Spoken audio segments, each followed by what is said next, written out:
everyone. Welcome into the best in true crime podcasting. This is True Crime Tuesday. I'm your host, Tim Dennis. Folks, we have a show today that is literally either going to stop your heart or is going to make you say the words, and I'm going to abbreviate it here, GTFOH. That is, get the out of here. And it's going to happen quite a bit. My guest today is a return guest and one of my all-time favorites. And now, as you know, if you know me personally, my all-time favorite movie series is the Godfather series. Bar none. Second, Star Wars, but first is Godfather. I've lived by it since I was small. And I know I probably shouldn't have been exposed to it when I was small, but I was.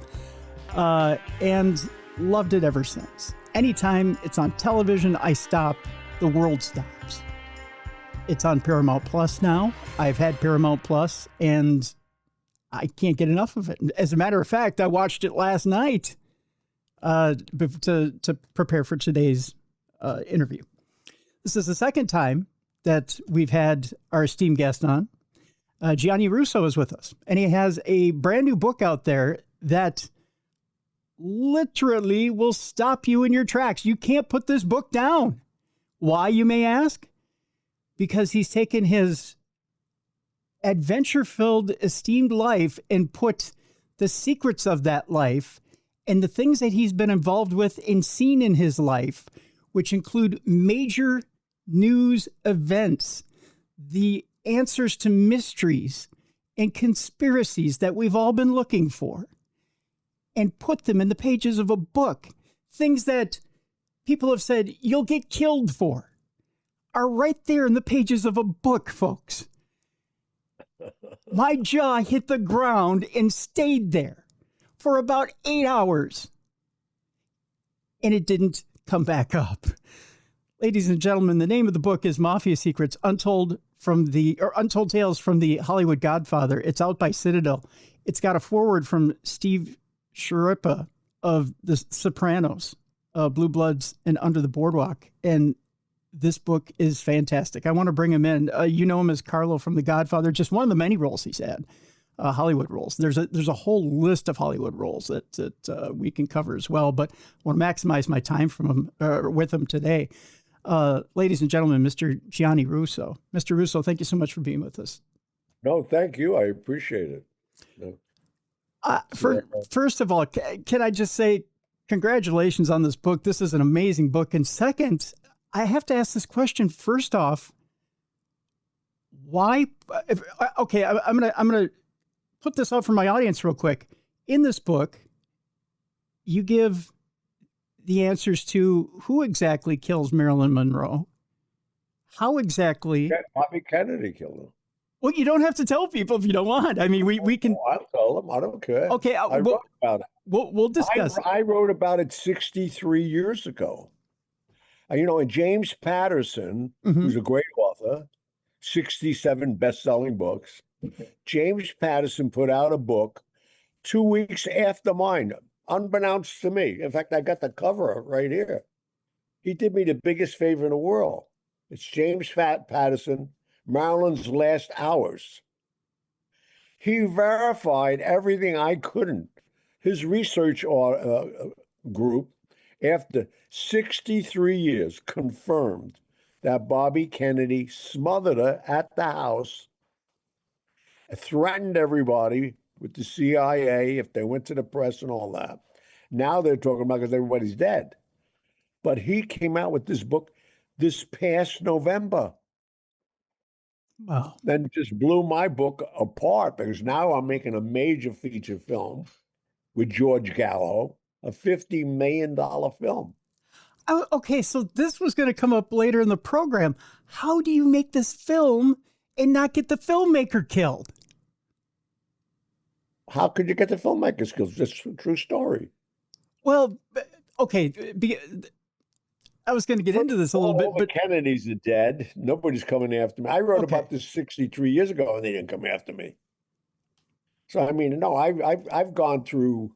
Well, as you know, because you read this book, right.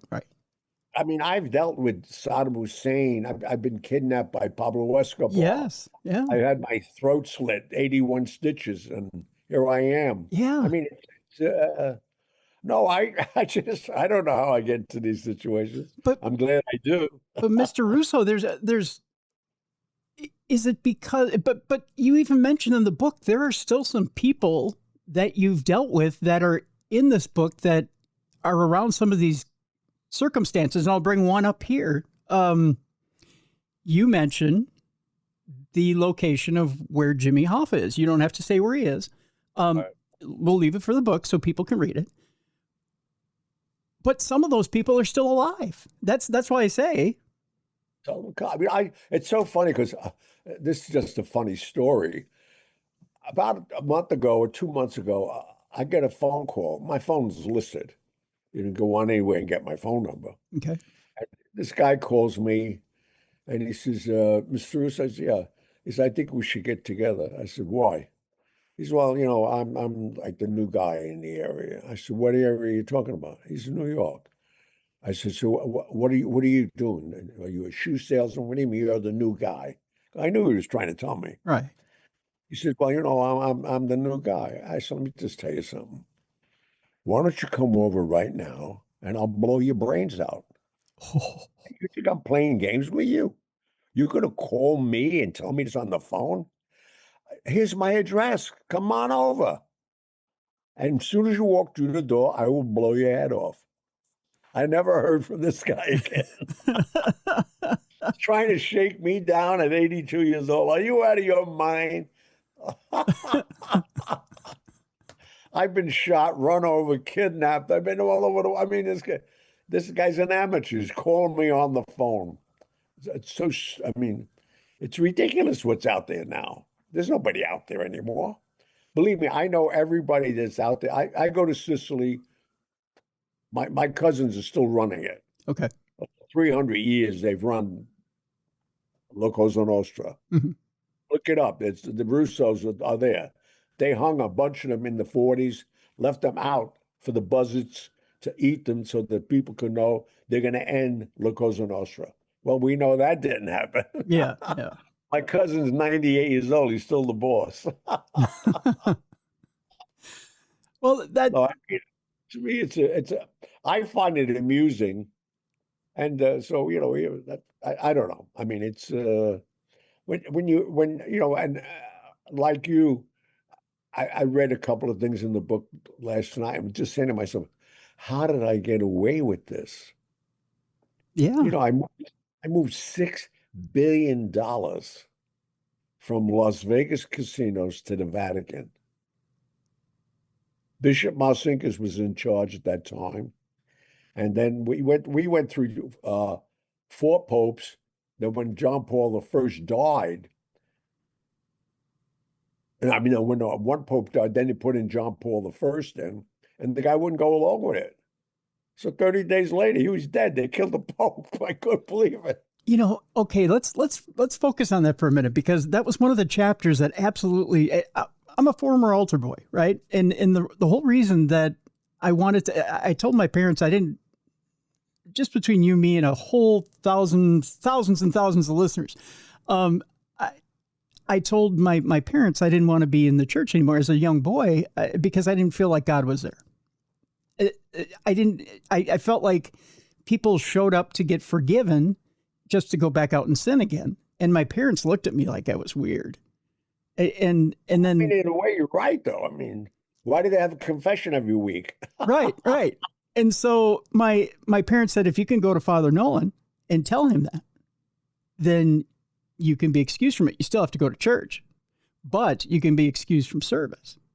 Yeah. So I did. I went and I had this conversation with Father Nolan. It was a tough conversation, but he said, I understand why you think that way, and then we had this conversation. So when I read what you went through, and to me, it just turns another light on. It's just like, well, of course. As I have conversations with friends, they say, well, of course we knew that the Vatican is corrupt. Well, no, you think you know the Vatican is corrupt. You had no idea. You don't deal with them. Well, I didn't look at it as corrupt. It was a business deal. And the only people that could launder that kind of money, see what I did and why I didn't go to jail, and I could talk about it now. I was a bona fide courier through Lloyd's of London, and my employee was the Vatican. They knew what I had in the suitcases. I used to leave Vegas every Monday, go to Chicago, fly into Alitalia. They come and they came right on the plane because I had the same bags, the engineer bags that the pilots had, not to create, too much attention. Okay. But anyway, and they'd come and take the bags, and sometimes I'd stay, or sometimes I'd stay on that plane until they cleaned and left again. But no, I mean, I always approach things, even with the Shah of Iran and different people that I've dealt with through the years. Adnan Khashoggi and I mean, Adnan, if your audience don't know, was probably the biggest arms dealer in the world. Right, right. And I held the money, in other words, in an easier way to say it, because I had so much control over monies all over the world. And I was based out of Liechtenstein and still am now. But why I say that is that these were deals. At one time he sold a nuclear submarine. Jeez. They did the inspection, and then we transferred the money once they said okay. About 2 hours later, they said, we just got a call. There's no no torpedoes on the nuclear torpedoes. I said, you didn't buy the torpedoes, you bought the submarine. Right. Yeah. Yeah. It's an a la carte business. Well, yeah, I can't sell a nuclear weapon. I'd be in jail forever. That's right. Even I have limits. Right. Right. Now, speaking of the Shah, you said, mind you, you're a courier and you're delivering to the Vatican, but the Vatican was running a money laundering business, weren't they? Yeah, of course. So with the Shah of Iran, of course, the Shah had to get the heck out of town because the Ayatollah is moving it. Ayatollah. I mean, that was a scene and a half because he had his money in a lot of places. I said, bring all the money back here. He said, what are you talking about? I said, we can't go around and walk into Switzerland and why? I said, bring it here, introduce me to the bankers, arrange it. I'm going to come and withdraw it. One day, we're going to do it. I went to 6 banks, 3 different cars, and we took down 2 banks at a time, and we were on the way to the airport. Now, Captain Ferreira was my captain. He was with Alitalia, but he's dead now, so I could even say his name. I wasn't able to say his name for a long time because he was a registered pilot. But I always chartered planes from Alitalia, and I requested him all the time. And at this particular time, I was the last car going to the airport, and half tracks were not flying because they can't fly. Thank God, they drive slow. They're going to the airport. So now I call the airport like I'm a newsman. I'm saying, I'm heading to the airport to interview somebody, and I'm seeing all these half tracks. Should I be going there? He said, no, that's Alitalia Khomeini. He's closing down the airport. So now but thank God I made that call. Yeah. I got creative, and I said I was a news, I gave him the news channel and all that. So I told the guy, make a right turn. He said, what are you talking about? I said, make a right turn. He says, there's anchor fence here. I said, drag the friggin' fence to the plane. I reached in the bag and I gave him rand. I don't know how much money I gave him. But he hit that thing and dragged it all the way to the plane. Because by the time you get from the main gate to get to the end, because he already had the captain already had the plane because he knows me. I said, have, ready to go. And he knew. We had the luggage bins open because they were lower for us to just throw the bags in. I jumped into that and we took off. And as we're going in the air, I mean, they couldn't even get their guns ready to shoot us down. Jeez. But that was the Shah's money. But it wasn't a lot of money. It was 84 million, if I remember right. Well, to you, that's not a lot of money. I mean, but... Oh, Oh, I moving money, that's not a lot of money. Okay. So, but so when you move his money, do you move his money to the Vatican or you just move it to him? No, I always move it to the Vatican. Okay. They were the best. Because think about it. I mean, I got caught at airports and I had my letter. I showed the letter. I said, I'm employed by the Vatican. You can't stop me. I had a bonded letter from Lloyd's of London. So I'm smart enough to get the right information and how to do it. Wow. So they knew on Mondays I was leaving Vegas all the time with $2 or $3 or $5 million. Me and Nick Nettie, Frank Nittie's kid out of Chicago. And we did that for years. Wow. But anyway, no, even myself, I sit every once in a while because I'm now writing a script with George Gallo. Mm-hmm. I'm going to make this movie. Now think I'm making a movie about the President of the United States, his brother Bobby, who killed Marilyn Monroe, who had her have an abortion. All she ever wanted was a kid. She was going back with Joe DiMaggio. When I was with her, I was close to her. Let's talk about that. I want to focus on how you met Marilyn first and your relationship with Marilyn, because you did have a relationship with Marilyn. Yeah, I had a great friendship with her. Well, we had a lot of similarities. She was put into so many foster homes early on. Mm-hmm. Her mother was totally insane. And I was put into Bellevue in 1949 with polio. I stayed there 5 years, quarantined.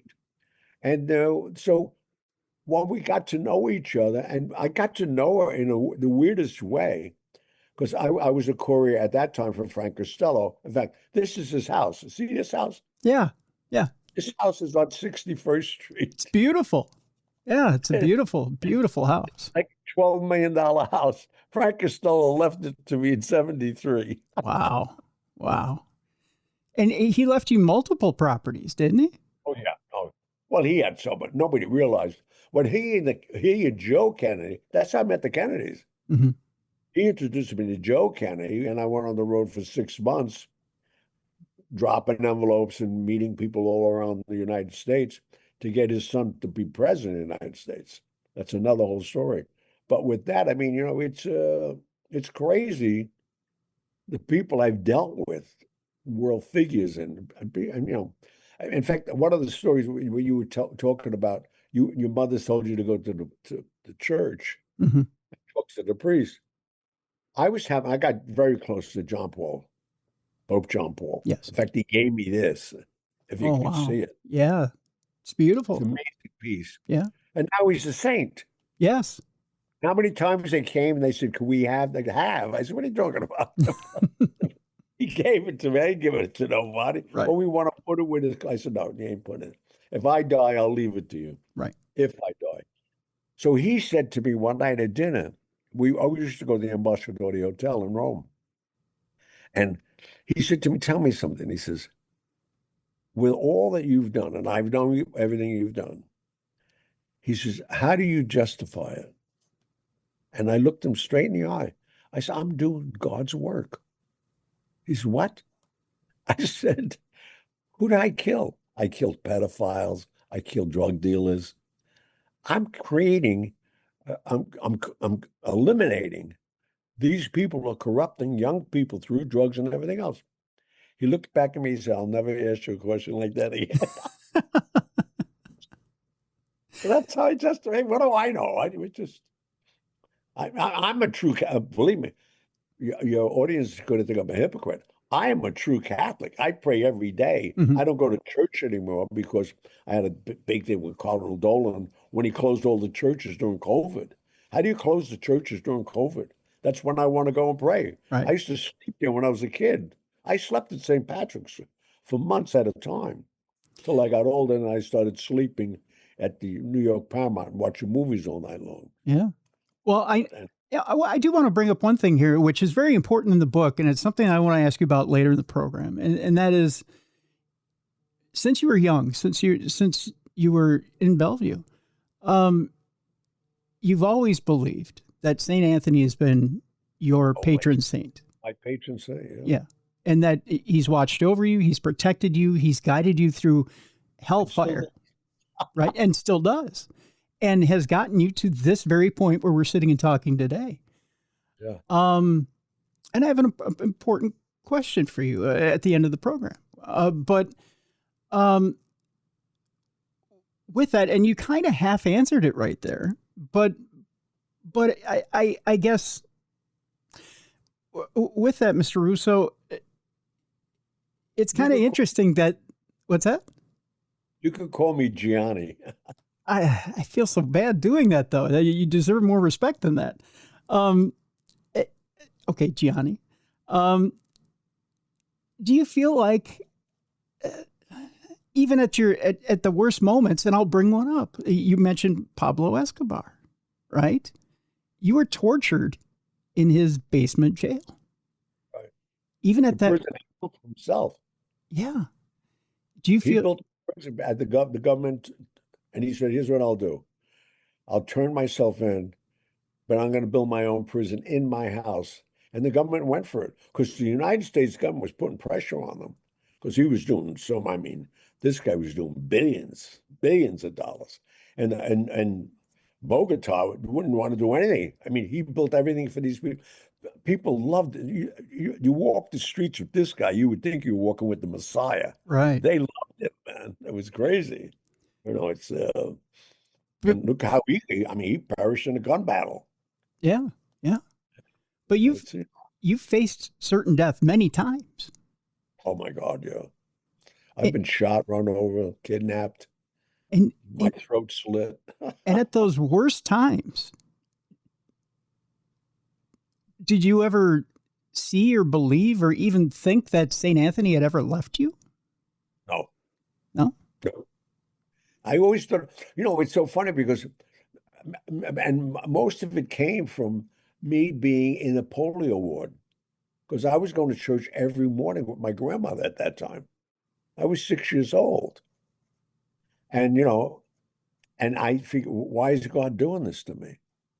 And then even in the polio ward towards the end, when I was like 11 or 12, this pedophile attacked me.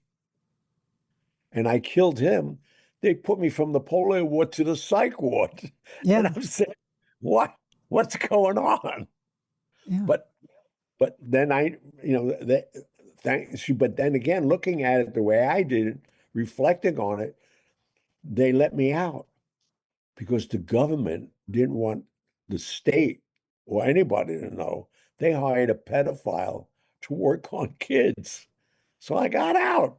That was the reason. St. Anthony was making this exit for me. That's why I justify it. It's a heck of a way of justifying it. That's for sure. That's for sure. I tell you what, Mr. Russo, let's take a break. And when we come back, again, I want to regroup. I want to get into the subject of Marilyn. You have a foundation that you're starting, and in the museum. I eventually want to get to that. And I also have another interesting question because there was a development last week. I know you're looking for a permanent home for this museum. One might have potentially opened up in Palm Springs that I want to ask you about. I don't know if you heard about that or not. No. So I want to talk to you about that when we come back. Much more. I also want to talk a little Godfather with you, just a little bit. And I also want to ask you about Robert Duvall, who passed away recently. So, oh, yeah. So we'll talk a little Bobby Duvall as well. My guest is Gianni Russo. The name of the book is Mafia Secrets, Untold Tales from the Hollywood Godfather. Folks, we have a link in the description of this program. Go get this book right now. This book is probably on Amazon. I think it's on sale right now. It is. It is. As a matter of fact, it's on sale. And I'll tell you this much, out of 5 stars, it's 100. It's an amazing book. It's an amazing book. It will have your jaw dropped for the entire time you read it. If you don't read it in one sitting, I don't know what's wrong with you. It is an amazing book. And it will answer all your questions. The Kennedys, Marilyn, the Vatican, everything about Vegas. We haven't even gotten around to Elvis. I'm wearing my Elvis hoodie today, my Roots of Fight Elvis hoodie. We haven't gotten to Frank Sinatra. We haven't gotten to the Rat Pack. We haven't gotten to any of that stuff yet. Boy, folks, supersized show today with Gianni Russo. When we come back right here on the best in true crime podcasting, this is True Crime Tuesday.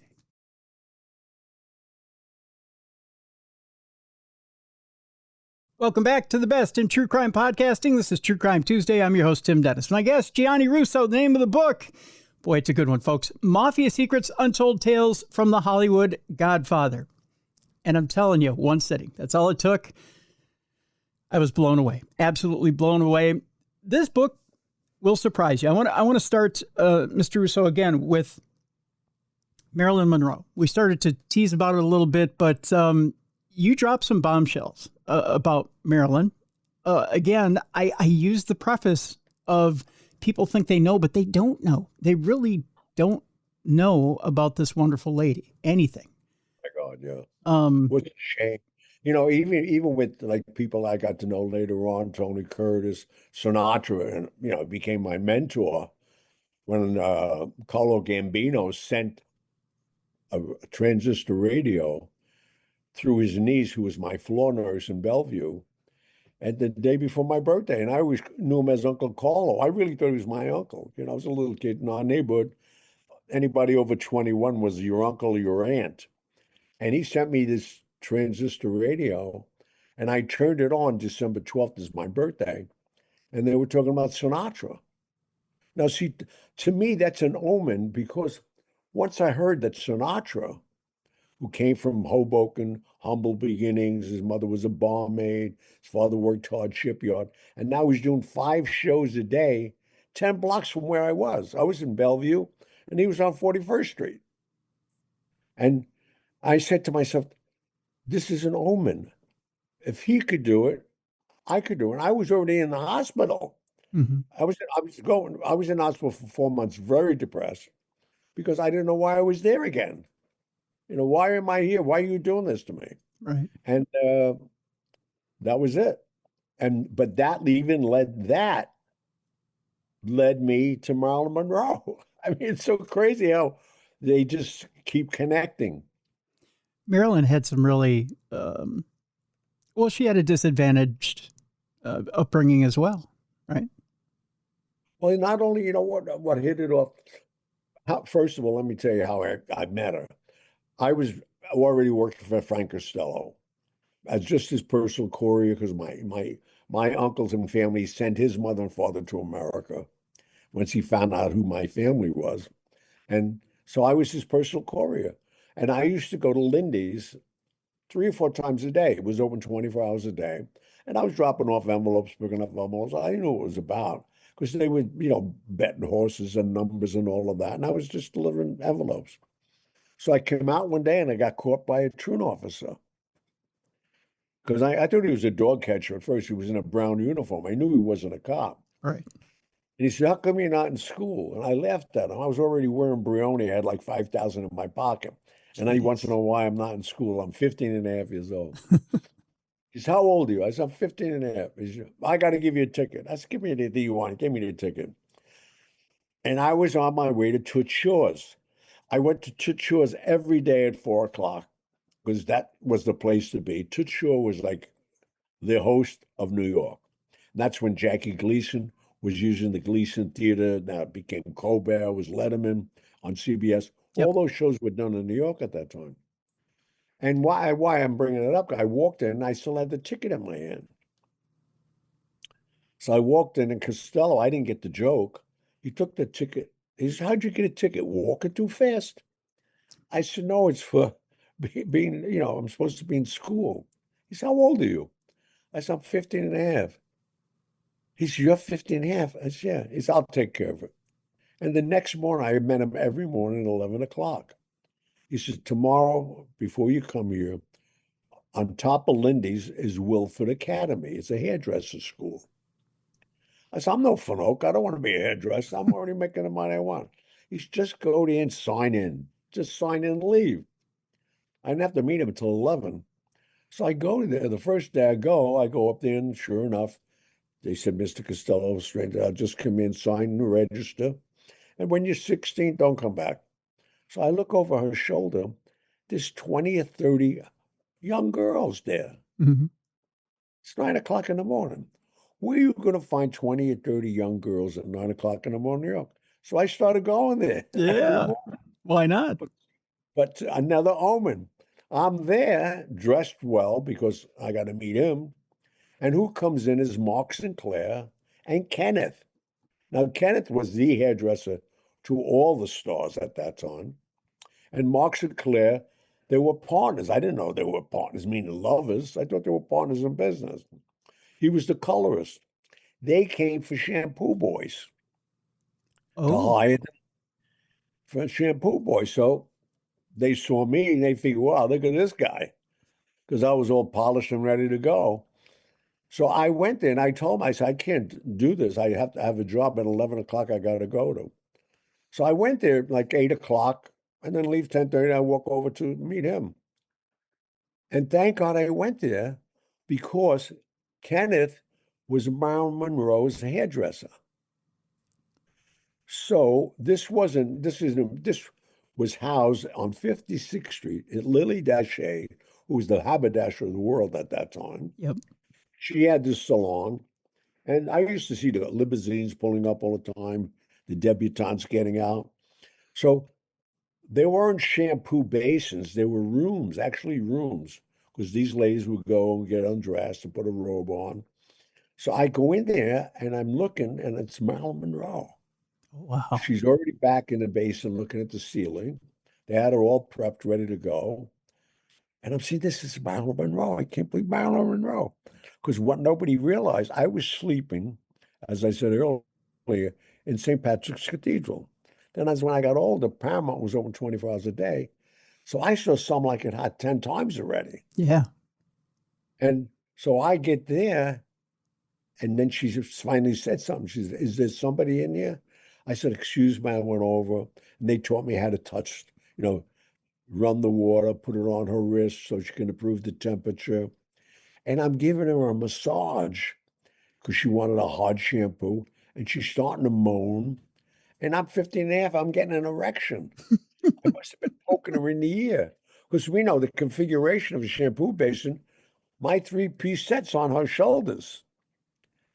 And I'm rubbing her hair, and she's moaning, and I'm fantasizing. And then she started requesting me. But see, my life has always been opportunities and obstacles. Thank God, more opportunities. She used to leave me a $5 check. I never cashed it. Oh, wow. You know how many checks I have around the world, what they're worth today? Oh my gosh. Wow. Because I didn't need money. And that's how one thing led to the next. So, unbeknownst to me, she comes to move to New York. And Costello, she had a friendship with Costello. He put her in the Waldorf. So he was going to Chicago with Ricardo deep sea fishing, which he did a lot, who was the Alfred boss in Chicago. And he said, we have a guest in the hotel, which we always did. He should just check in on him, but don't go up before noon. So I knew the suite. I went up, knocked on the door, and Marilyn Monroe opens the door. She said, Johnny, what are you doing here? I said, I work for Mr. C, and he told me to check in on you. So come on in. I just ordered room service. I never had room service. All these trays of food and all that. She said, have breakfast. I just ordered breakfast. I said, I ate already. She said, have a glass of champagne. I said, I'm only 15 and a half. I can't drink. You can have anything you want in this room. And now my mind's going crazy because I pictured 100 times, I want to make love to you, that famous song she sang in Some Like It Hot. Right. So one thing led to the next, the next, the next. I had like 3 glasses of champagne. I'm getting a little umbriag now. She said, I'm going to go take a bath. I said, I'm going to go downstairs. Just call the front desk, ask for the kid. They know me. She said, no, no, no. And she takes me by the hand, turns on the tub in the bathroom. She brushed my hair like you do in the salon. Well, I had no problem doing that because after I shampooed hair, I had to comb it through. So I'm doing that. Then she gets up, goes to the tub, shuts off the water, and drops her robe and gets into the tub. Whoa. She's getting in the tub with me. I said, you're going to get me killed. She's get into the tub. That was Saturday. Monday morning, I left there. I'm a gentleman. I couldn't even walk. Oh my goodness. Wow. That's how I met Marilyn. And we were never lovers. We always need, she was, I mean, she had such low esteem of herself that Sinatra, and everybody that I knew all had their way with her. I got mad at Frank. I said, Frank, why would you do that to him? He said, well, she forced herself on me, which I can understand. I mean, basically, I made myself believe she forced herself on me too, but how are you going to turn it down? Yeah. But it's those kind of things that when you hear about it, you say, wait a minute, because I was like 15 and a half, she was 31 and a Whoa. movie star. Wow. But but when you hear the story and its continuity, it wasn't anything. I didn't disrespect her. Right. It's what she wanted, and I found that out later because I got mad at Sinatra because all these guys had their way with her. Yeah. All she would offer was herself. Do She'd get drunk and go in the other room and get nude. do you think that was because she just wanted to be accepted? It was just she wanted someone to like her for her? Exactly that. Exactly. She felt all she had to offer was her body and being Marilyn Monroe. But it seemed like at times you two had more than that. Like you related to her as her. A basic friendship. Oh Yeah. no, we definitely did. And it was the times that when we get sensual at night and get undressed. Well, hello. You get in bed with Marilyn Monroe when she wants to make love to you? I don't think too many guys are getting up and getting out. Yeah, there's not a lot of guys turning that down. That's for sure. But there were innocent times too where she'd want to go get a hot dog. She'd want to dress incognito and get away from it all. We did that a lot. Yeah. Well, most of the time when we were out, because she loved it, she was staying at the Waldorf for a year as Costello's guest. That's when she was studying. She was studying with Strasberg. She wanted to become a legitimate actress. She did not want to be TNA. And that's all they were putting in.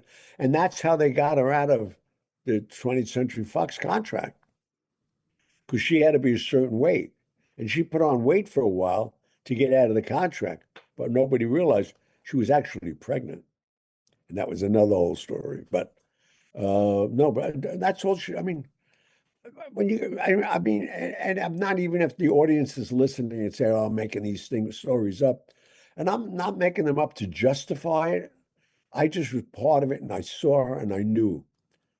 She was a wounded duck, man. She just felt she had nothing but being, a TNA actress, and she wanted to prove herself. Mm-hmm.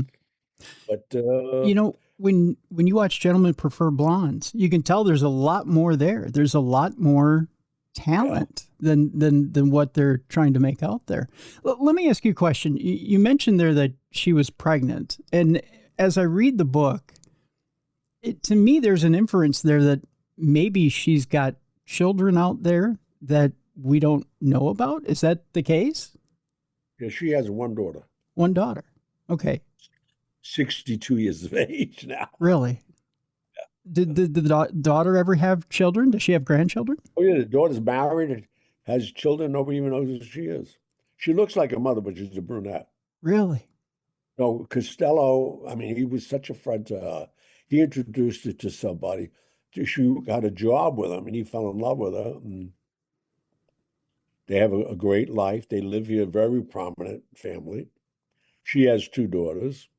And, it's an interesting chain of events. Wow. Because I have so many kids out there now. It's ridiculous. Yeah. Let me ask you this as well, Mr. Russo. This may be a little bit of a touchy subject, but I also do a paranormal show. In the time that I've been doing the paranormal show, we had a woman by the name of Sherry Lee Laird. I don't know if you know who she is. She claims she's the reincarnation of Marilyn. I don't know what you feel about reincarnation being a Catholic, but there are times where, I mean, her voice is exactly there. Her spirit at times feels like it may be. Do you believe that someone could come back as Marilyn? If they try hard enough, why not? I mean, I believe someone could act like Marilyn, sure. But as someone who knows Marilyn, if you were to meet someone like Sherry Lee, would you be able to tell if she were the actual reincarnation? Well, first of all, I don't believe in reincarnation, so Okay. it'd be So, very hard to convince me that she's Marilyn Monroe. okay. Fair enough. Fair enough. To me, no. It'd be just a fraud me even meeting her. Yeah. Yeah. Okay. Fair. Very fair. I figured I had to ask because, from the first time that you and I talked, that question hit me square between the eyes. And I know as well, being a Catholic, that it's a hard concept probably to wrap your head around. But Yeah.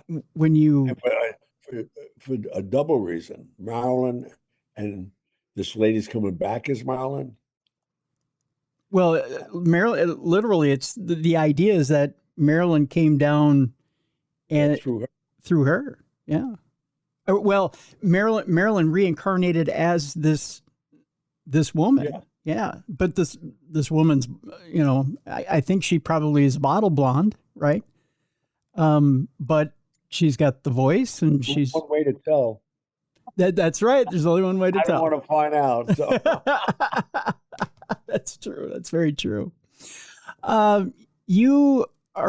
You've formed a foundation to try to get a museum built for Marilyn, and you have an idea of where you wanted to build this. Can you tell people exactly what the idea is? How I got involved in it. Someone bought Marilyn's house, Mm-hmm. and a very wealthy lady, and she wants to knock it down. I convinced her not to knock it down. I said, give me some time. I'll have it moved. So I want to move it to Burbank Studios. And Burbank Studios is romancing the idea because they're going to build a monument honoring Marilyn Monroe and make a museum out of it. And the city can make money with it. It'll give her the respect that she deserves. And I want her death certificate changed from suicide to homicide, because Bobby Kennedy killed her. And James Patterson verified it now in his book. He said it, that she was in the house and smothered her. He smothered her with a pillow. Yeah. Yeah. And when John become president, he told Marilyn, that's how naive she was. He's, I got to be with Jackie because we're Catholics. I'll be with her 2 years, and then I'll leave Jackie and marry you. That's how naive she was. Well, Bobby took advantage of her. And he had her aboard a baby, his baby. He already had children with Ethel. But Marilyn got pregnant with Bobby's kid. And I was at Cal Neva with them that last weekend. If anybody's doubting I met Marilyn Monroe, there's photographs online and in my book. There's photographs of Marilyn and I at the pool with Sinatra. It's all there. There's photographs. You can't, Right. This ain't AI. Right. There's no AI. Right. 1963. Right. No, but it's the road. I mean, I can't, and I sit like even like you mentioned earlier, and reviewing the book again. There's so much in this book, Yes. it's not the book, but my life. For 82 years, what I've done and survived it, and I'm still going. It's crazy. We'll get into Jack and Bobby in a minute because the whole reason for taking both of them out is quite complex, yet it's simple, right? Yeah. It seems like conspiracy nuts have gone down all these different rabbit holes as to why both of them would have been taken out, but it's very simple. And it all ties back to the old man. It all ties back to Joe. Oh, yeah. See, I got to meet Joe early on before most people did, because Frank Costello and him during Prohibition in the 30s, they amassed $30 to $50 million each. Wow. Yeah. And then one morning, because I used to meet Costello at 11 o'clock at the Waldorf all the time, he introduced me to Joe Kennedy. I didn't know who the guy was. And he told me that he wants his son to become president. and I want you to be traveling through the United States for the next few months. And I was like 16 going on 17 years old. And I did. I mean, that's how I met Tony Accardo. I met the Savellas in Kansas City. I met every wise guy in the world, which I capitalized on that now after that. All these guys knew me. But with all that said, here I am, like you're pointing out, I'm part of American history even. Yes. Yeah. When John F. Kennedy got nominated, then he won, and he got invited to the inauguration. He would never go. He said, "You want to go?" I said, "Yeah, I want to go." I bought a little brownie camera. I was 17. I took my own photographs. I got photographs. I was sitting like 10 rows from the podium. And there was Lyndon B. Johnson, Eisenhower, and JFK's getting sworn in.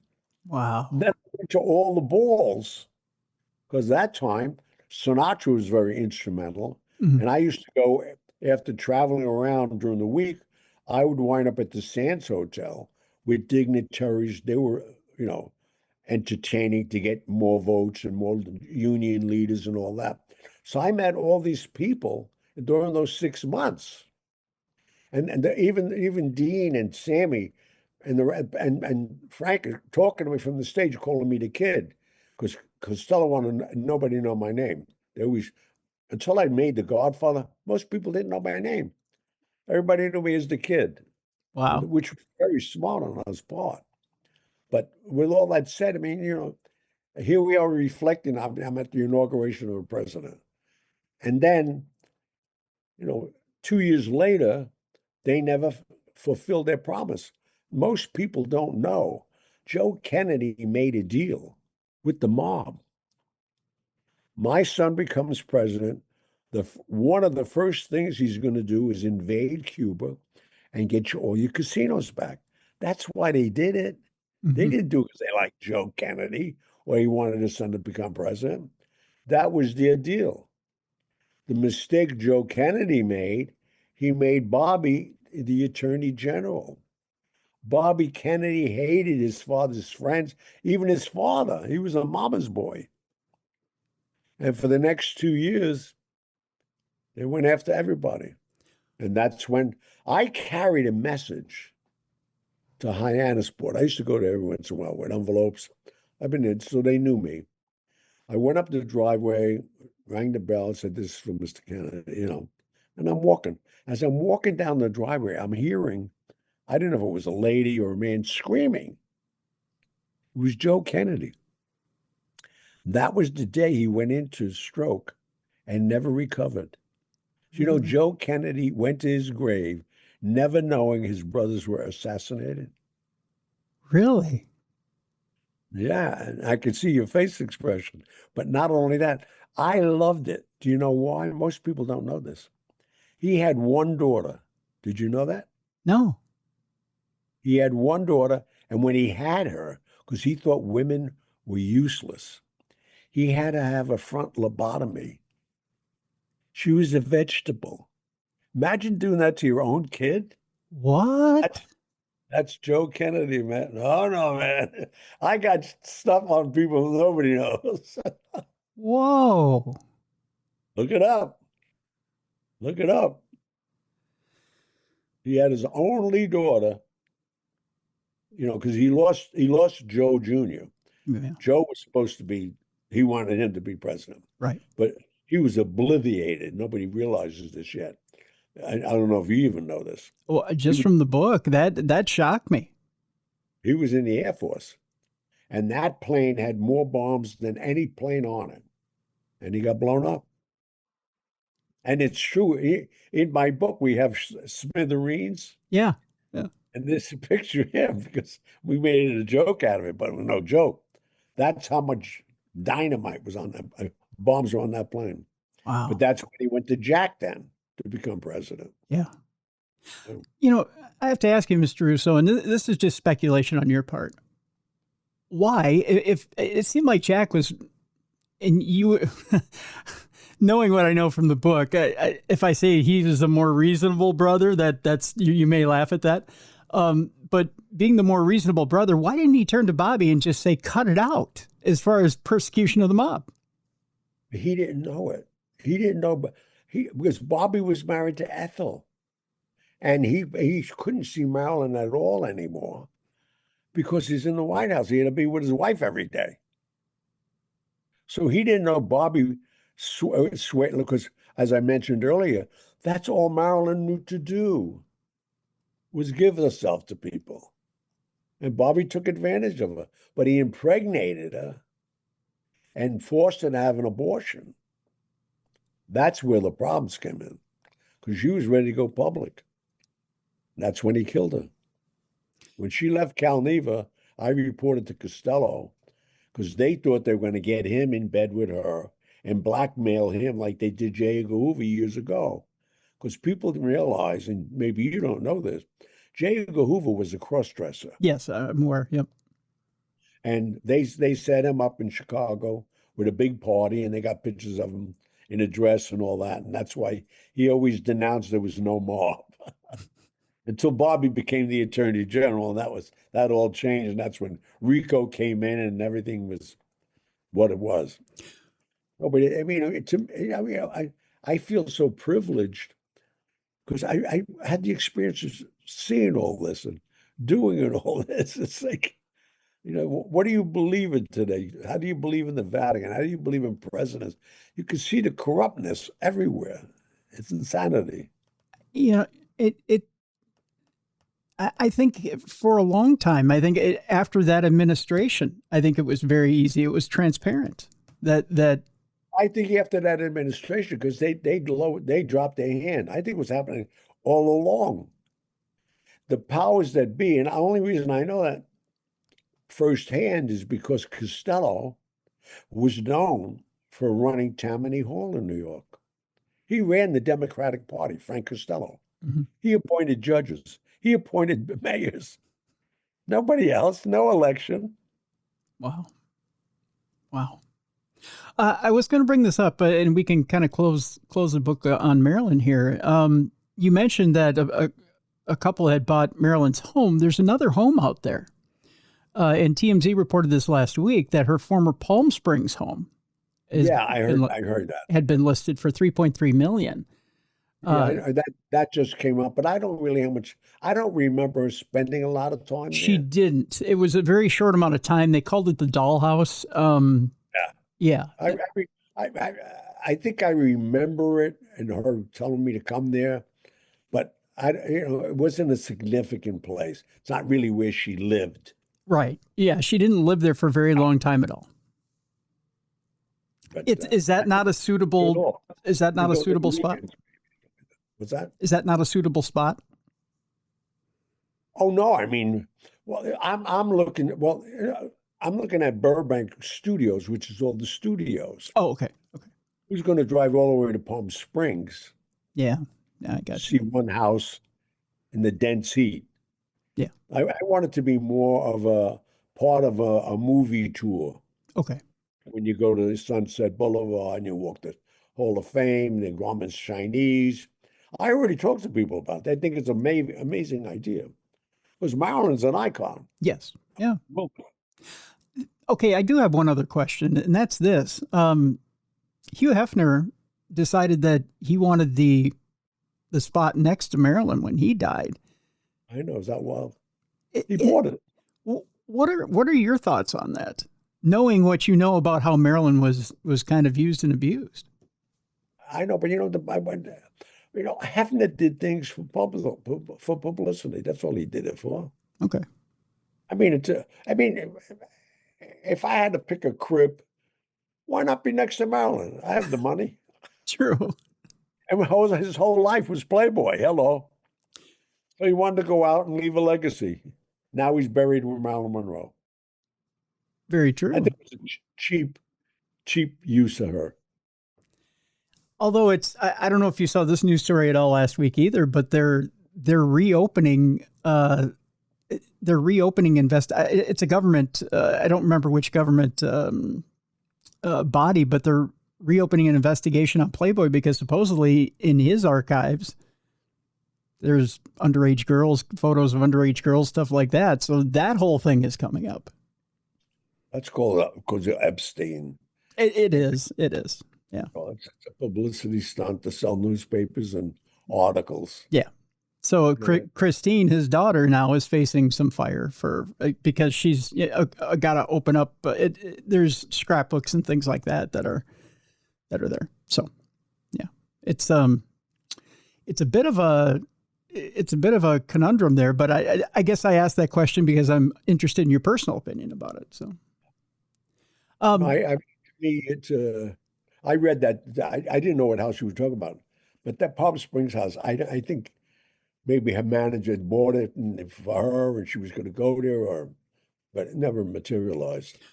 Well, I have the article here in front of me. It says basically that I know right now it's being sold by a studio head of, I think it's M Studios. The man's name is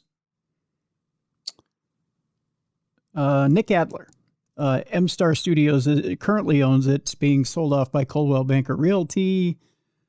Like you said, she didn't spend a lot of time there. It wasn't, they're putting that on it to get more money for it. That's all they're doing. Yeah, it's somebody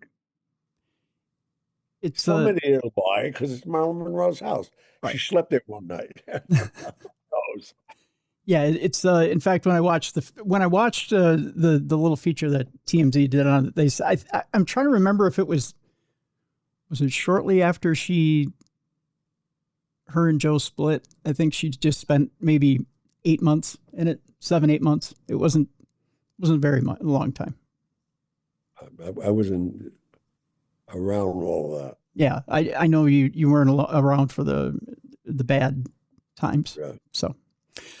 All right, let's talk briefly. Well, we talked enough about the Kennedys. We got the Kennedys out of the way. I want to talk and make that transition here to Godfather because I want to talk a little bit first of all about your thoughts about Robert Duvall. He passed away recently, last week. Well, I was closer to Diane Keaton. It's funny. They asked me to eulogize. Oh, well, let's talk about Diane Keaton as well. Diane Keaton, passed away briefly. Yeah, also a couple of weeks ago. Yeah, and Duvall, I was never close to Bobby because Bobby and there was a group in that whole cast that despised me. Really? Oh, Jimmy Kahn especially. I never got along with Jimmy because I wasn't a thespian. I didn't study. I got the part. It was handed to me. Joe Colombo got me the part in the movie. Nobody else. Yeah. And so and then I got it on the set, and I delivered. They thought I was going to fall on my head, but it worked. And here I am talking 55 years later of a great motion picture that I'm a part of. That's what my life is. It's crazy. Yeah, like I mentioned, I stayed up last night and I watched it again, and I really focused in on the parts of the movie where you deliver. And in order to build up Santino, in order to get him to be sympathetic, because he really is, let's face it, he's an asshole, right? It's hard to make him sympathetic because he really is an asshole through the entire movie. But in order to make him sympathetic, you got to have Carlo there, to come in and be mean to Connie and really be mean to Connie in order to get Santino to be sympathetic. And it's interesting because Brando, I'm the only person in the world, I think, and I would have been contacted by now. Marlon Brando was my only acting teacher, and Frank Sinatra was my only singing teacher. Wow.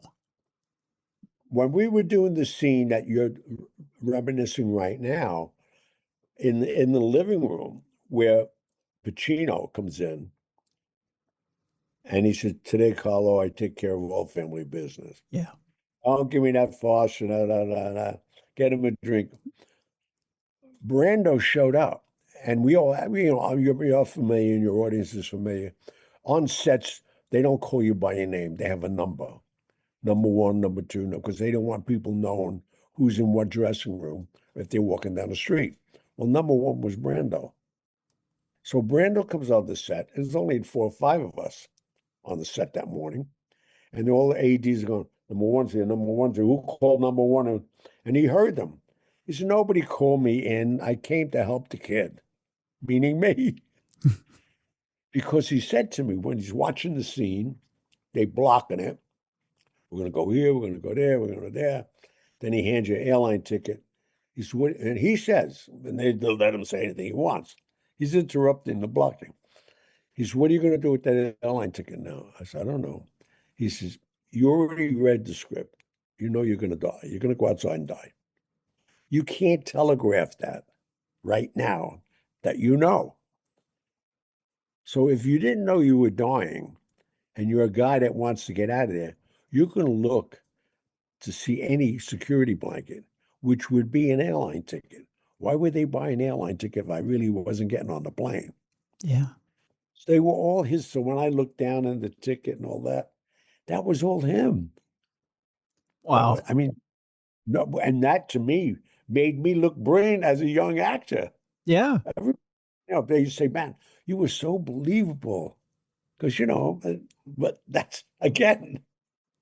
It really is a hook, line, and sinker scene. I mean, because, especially when is it Clemenza is the one who ends up garroting you in the car when he goes, hello, Carlo, and you're like, oh, and then you just see that dead look on Michael's face, and then he does that kind of cock of the walk down the driveway. Michael was brilliant. He's still a good friend of mine. Yeah. I don't know if you've seen him with some of the things we did. Did you see Any Given Sunday? Yes, I did. Yeah. That's one of my movies. I produced that. Yeah. With him. It's a brilliant movie. And I did some great. I'm about to make my 47th motion picture. Is that crazy? That's amazing. I'm not even in business. Wow. Yeah, you've got a huge. When you go to there's a Wikipedia page for you, just an actor page, a Wikipedia actor page, and it's got an amazing list of accomplishments. I know, for a guy that's not an actor. Well, I wouldn't say that.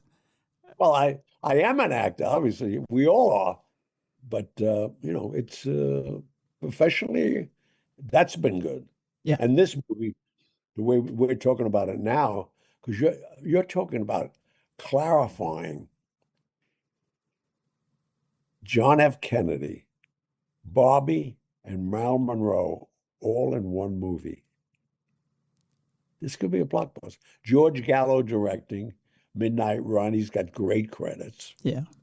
So, I mean, this is going to be in 1927, 28.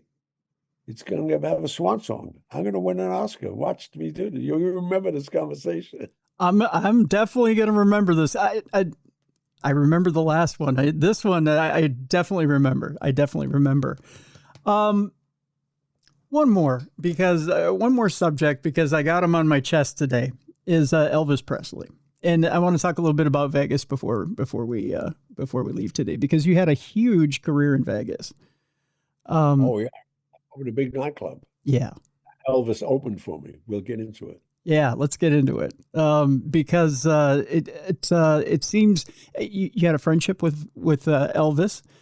You mentioned in the book a huge scar under your chin that you got from one of Pablo Escobar's men, who is well, I'll let you tell the story briefly, but it was his doctor that fixed you up.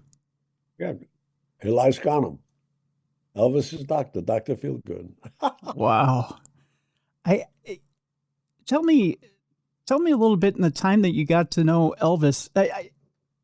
Maybe a little something that we didn't know about the man. It seems like we hear so many stories that I'll tell you something from my end. My great grandmother served him in her cafe here in Minneapolis. Oh, wow. And he said that her cooking reminded him of his mom. No, I tell you one thing about Elvis. Elvis didn't realize who he was. And and I had this conversation with a couple of his members of the Memphis Mafia. They killed the golden goose. All those prescription drugs were in all their names. They watched this guy get to where he was. Why would you do that if you like the guy? Yeah. They killed Elvis Presley because all those prescription drugs is what did it to him. And he was getting so obese. I mean, he died of constipation. Did you know that? Yeah, yeah. I mean, how do you do that to somebody you like? And you're watching it happen. And you're singing backup or playing guitar behind him. I mean, I had no respect for them. I told them that too. I think the last guy just died. He was living in Vegas. I forgot his name. I didn't want to know nothing about them. To me, it was so phony. But anyway. How much do you put blame on Colonel Tom too? I mean, Oh, no. One thing about Tom, no. Tom, on a handshake, they made a deal. And he got 50% of everything he made. And Elvis didn't care. But look what he did with this guy. Elvis was bigger than life. I mean, I spent a lot of time. I met Elvis in a very strange way because I had a problem in New York, and it was at the last Italian American Anti-Defamation League.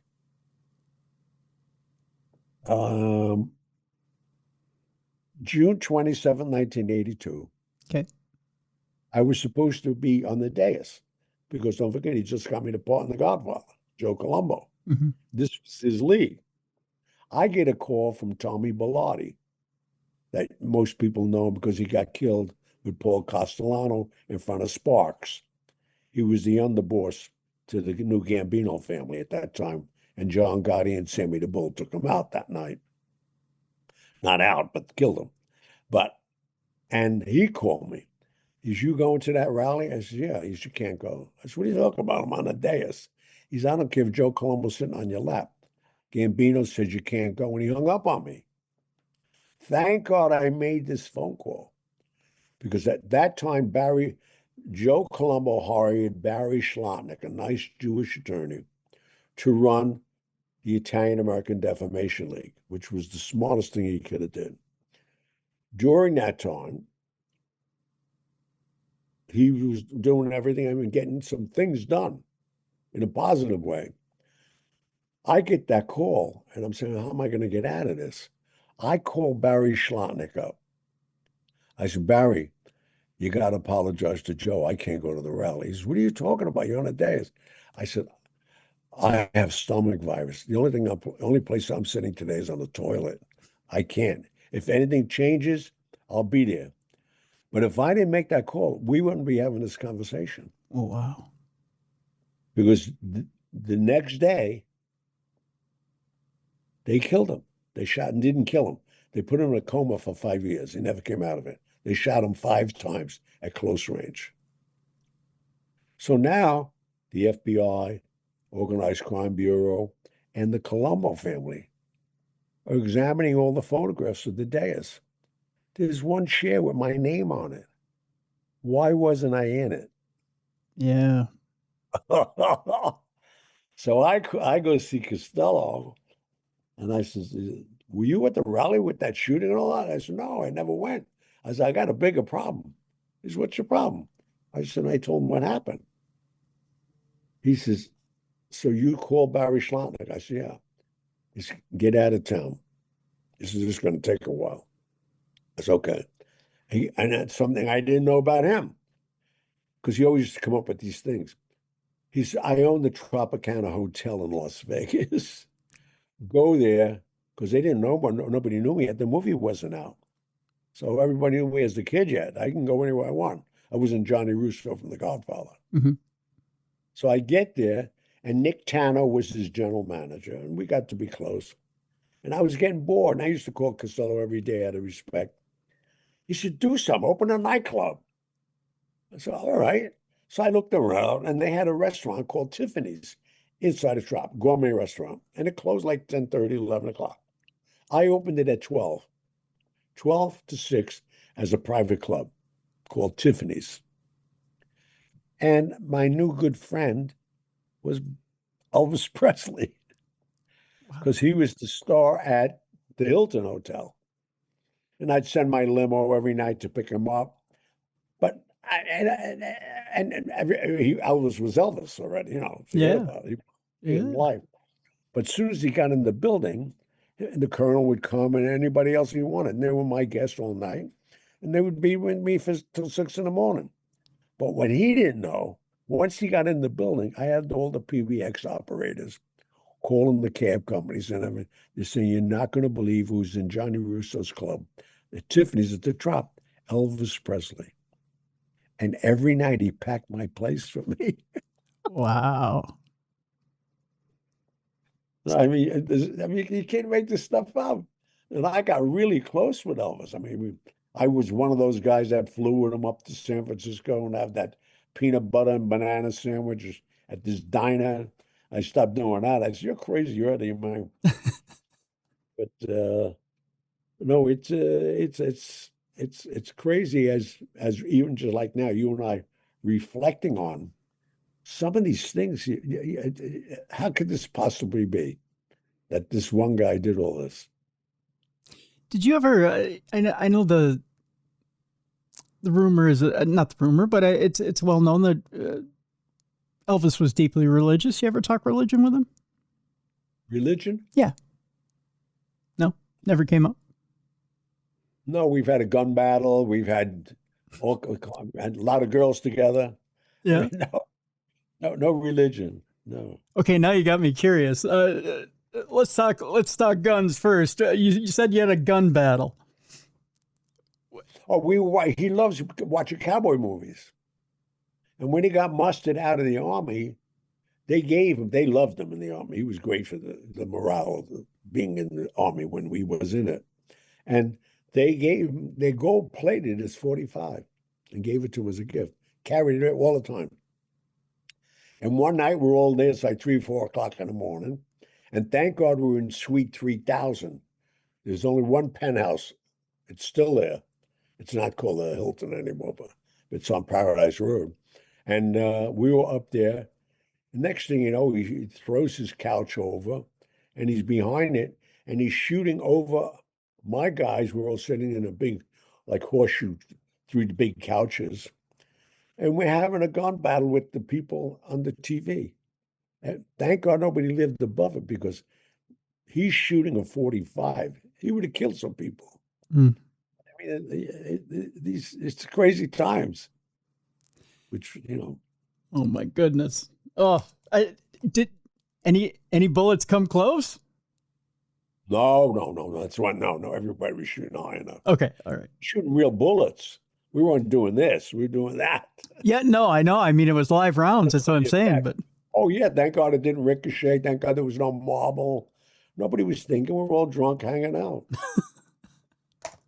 It's kind of rough for live rounds. Oh, hello. Yeah. Now, you mentioned girls. Maybe I should or shouldn't be bringing this up, but anybody famous in the room while you're hanging out, or no? The famous girls that we all knew and met and been with were at Jack and Trotta's house. See, Jack and Trotta had a house on the Sands property that they built for high rollers. And you had a security code at the gate with Italian Cypress. Nobody would even go past there because there was guards there at night. But I watched every movie star you could think of, even Ava Gardner, Julia Prowse, I can remember, Angie Dickinson, all swimming nude, hanging out at his house. Wow. And everything. I mean, I was a kid. I was 17, 18 years old. It's amazing. It's amazing. Gianni Russo, you have lived a life. You have lived a life. Thank God. And still living it. And still living it. Still living it in a beautiful house. That's for sure. That's for sure. The book is, by the way, we want to mention your foundations before we leave today. You have the Yes You Can Foundation. Tell us a little bit about that. Yes You Can. Yes You Can is a foundation I started, and 100% of the money educates underprivileged children. I started early on with my sister Terry. We used to have the Down Syndrome Foundation because she was very into Down's children.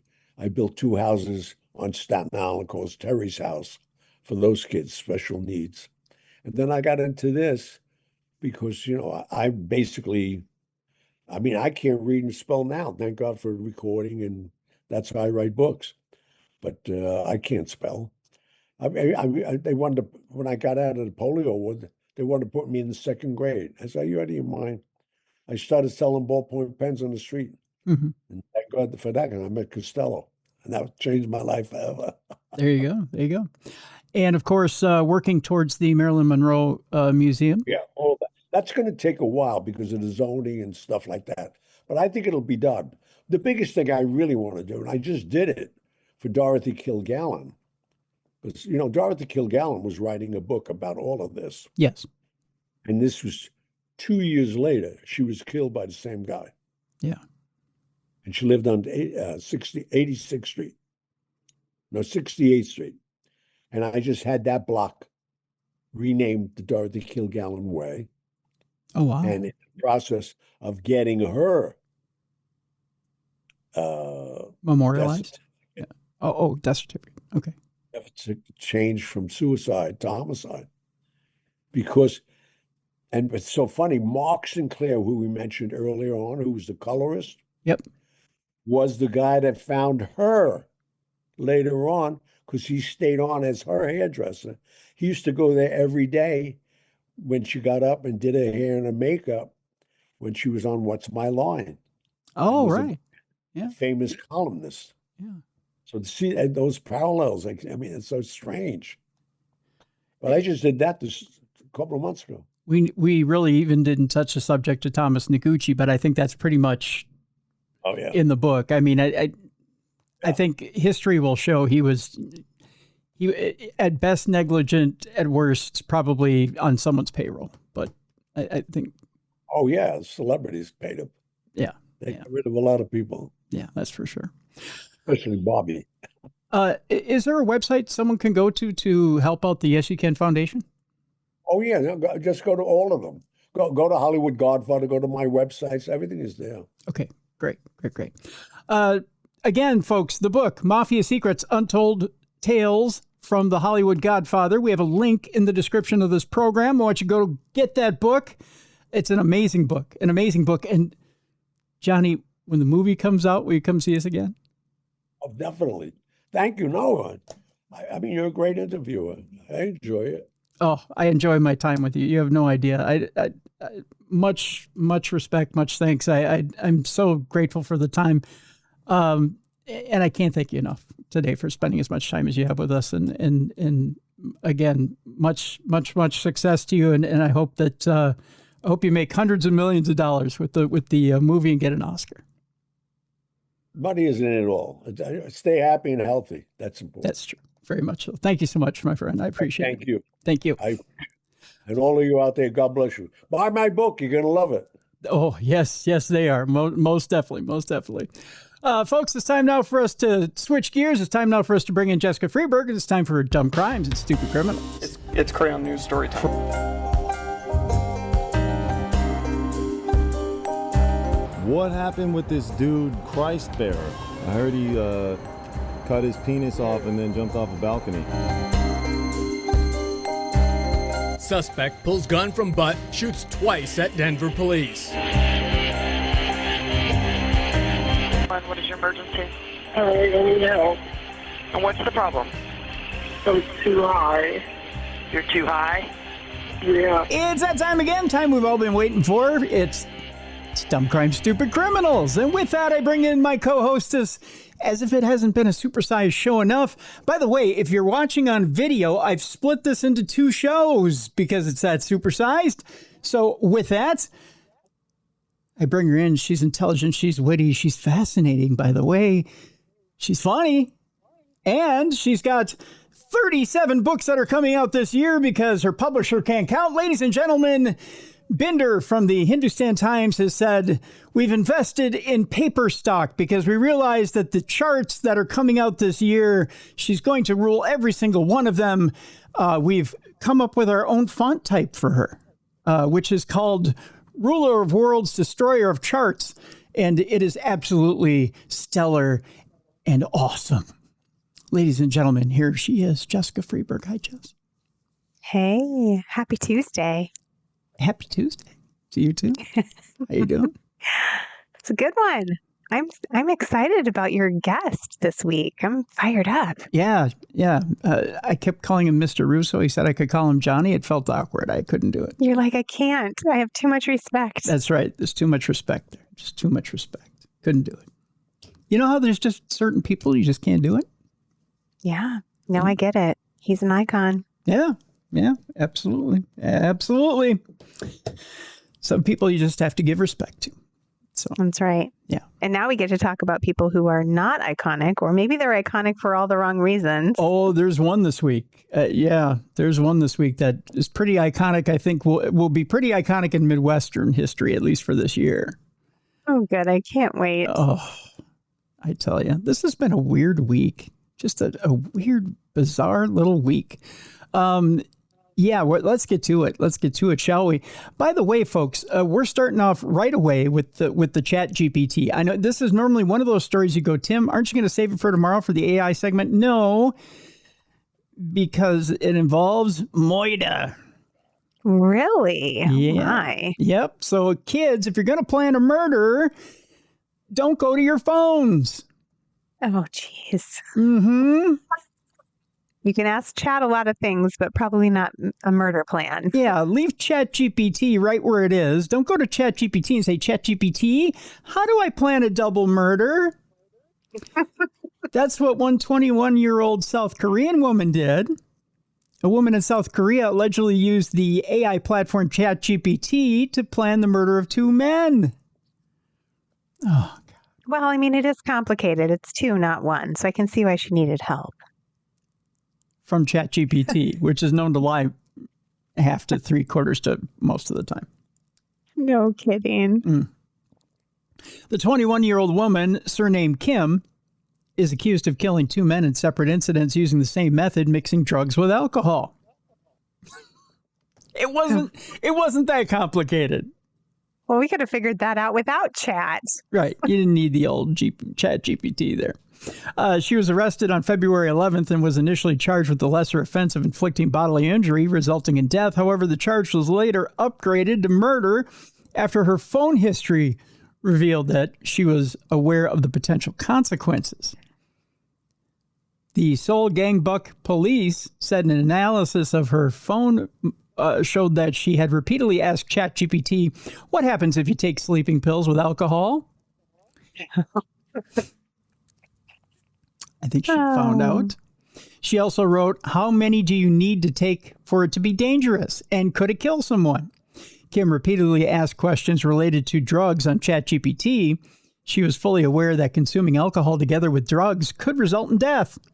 Ms. Kim previously admitted to mixing prescribed sedatives containing benzodiazepines or just benzos into the men's drinks, but insisted she did not know it could cause death. Well, guess what? ChatGPT gave you up.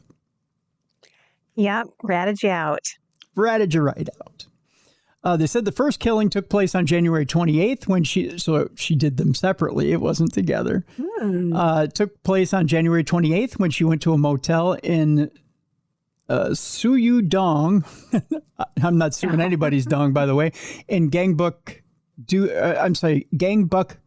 district in Seoul with a man in his 20s. She left the motel alone. After 2 hours, the man's body was discovered in the room the following day. Then on February 9th, so there was some time. So there was planned and, you know what I mean. It was planned. Premeditated. That's what I meant. I almost said she meditated between the two, but it was premeditated. Thank you, Jess. I'm a little fired up here. On February 9th, she allegedly killed another man in his 20s after checking into a different motel in Gangbuk-gu. Authorities also allege that she attempted to kill her then partner on December of last year by giving him a drink mixed with sedatives in a car park in Namyangju, Gyeonggi province. The man lost consciousness, but later recovered. So he narrowly escaped being number 3. She's just a little serial killer. I guess, right? Police say they're continuing to investigate whether she may be linked to any additional deaths or incidents. I say just follow the trail of men that are keeled over. You'll pretty much find if there's anybody else. By the way, speaking of going to your phone and committing crimes, it turns out that DraftKings is the devil. What? Yeah, at least according to the former New Haven police chief. It's the devil? DraftKings or any other online gambling. Yeah. Okay, it'll get you. It's not as fun as it looks, I guess. The former New Haven police chief is accused of stealing more than $80,000 from confidential informant fund. Dang. He also stole from a couple of police charities to kind of fuel the old habit. Oh, so like when the guys call and ask for money, he's taking it. Oh, it's worse than that. Are you ready for this? Mm-hmm. We go to New Haven, Connecticut, where the former New Haven police chief, Carl Jacobson, has been arrested. By the way, this is how, if you're hooked on DraftKings, this is how you're going to end up looking by the end of it. Right there. He looks like a PE teacher. He does. On conference day. He kind of looks like he's a little bound up, like maybe he needs some Dulcolax or something. Yeah. He needs to take a poopy. He does, yeah. That's very cute, the way you put that. He needs to take a little poopy. Jacobson turned himself into state police in Montville last week, according to the New Haven mayor's office. Last month, Jacobson suddenly retired after 3 assistant police chiefs confronted him about missing money from the confidential informant fund. How did they find that out? Well, let me tell you. Jacobson initially admitted to stealing $10,000. That was it, just $10,000. Right. Whoopsie, I just took a little bit, just a tiny bit. Okay. Yeah, that's not so bad. You can pay that back. I think that's all he intended on paying back. They did an investigation, revealed $81,500 was unaccounted for or misappropriated. That was going to be a little harder. Yeah, it's a little tougher to pay back. And it was gone from New Haven's confidential informant fund. According to court documents, Jacobson stole $81,500 from the Narcotic Enforcement Program Fund between January of 2024 and January of 2026, and $4,000 from the Police Activity League Fund in December of 2025. Wow. He's taken all the money. Yeah. The investigation began after Acting Chief David Zanelli received concerns from Sergeant Sanchez about Jacobson's behavior in late December. Sanchez reported that Jacobson had not provided money to pay informants for November and December of 2025, which was unusual. Yes. No money to pay him with. Yeah. You can't catch criminals if you can't pay the informants, right? No. On January 5th of 2026, 3 assistant chiefs confronted Jacobson about the missing funds. Zanelli secretly recorded the conversation on his department's cell phone. During the recorded meeting, Jacobson admitted to spending too much money on gambling and said he was seeking help. When asked how long the theft had been going on, Jacobson said, not long, just the month. He took that much in a month? No, he took it over 2 years. No. But yeah. He's just trying to soften the blow. Jacobson then told the assistant chiefs that he had taken $10,000 between the last 2 months and pleaded with them to let him replace the money and retire. So, just let me put the $10,000 back. I'll get out of here. I'll get out of your hair. Everything will be fine, right? Jacobson said in the recording, according to court documents, I've spent too much money on gambling. Yes. When asked if there was any money left in the fund, Jacobson simply said no. He also admitted that he had a gambling problem and was taking out a loan to replace the stolen money. He said his gambling was done through apps on his phone. Now, bank records showed that Jacobson deposited two $5,000 checks from the Narcotic Enforcement Program into his personal account on December 1st and December 18th of 2025. The investigation also revealed that Jacobson stole two checks from the Police Activity League account, totaling $4,000. The checks were written to Carl Jacobson on December 23rd of 2025, with memos reading toy giveaway and toy drive. So he put them in his own account and supposedly did it for the kids, which is really bad. Not buying it. No. It's almost hurtful that there was $4,000 stolen that was intended for kids. That shows a lot more judgment. It's shocking. That doesn't make sense. But that was according to Justin Elliker, who is the mayor of New Haven. All in total, when the FBI gets in there and does a little forensic accounting, Jacobson ended up cashing 14 checks totaling $70,000 from the Narcotic Enforcement Program.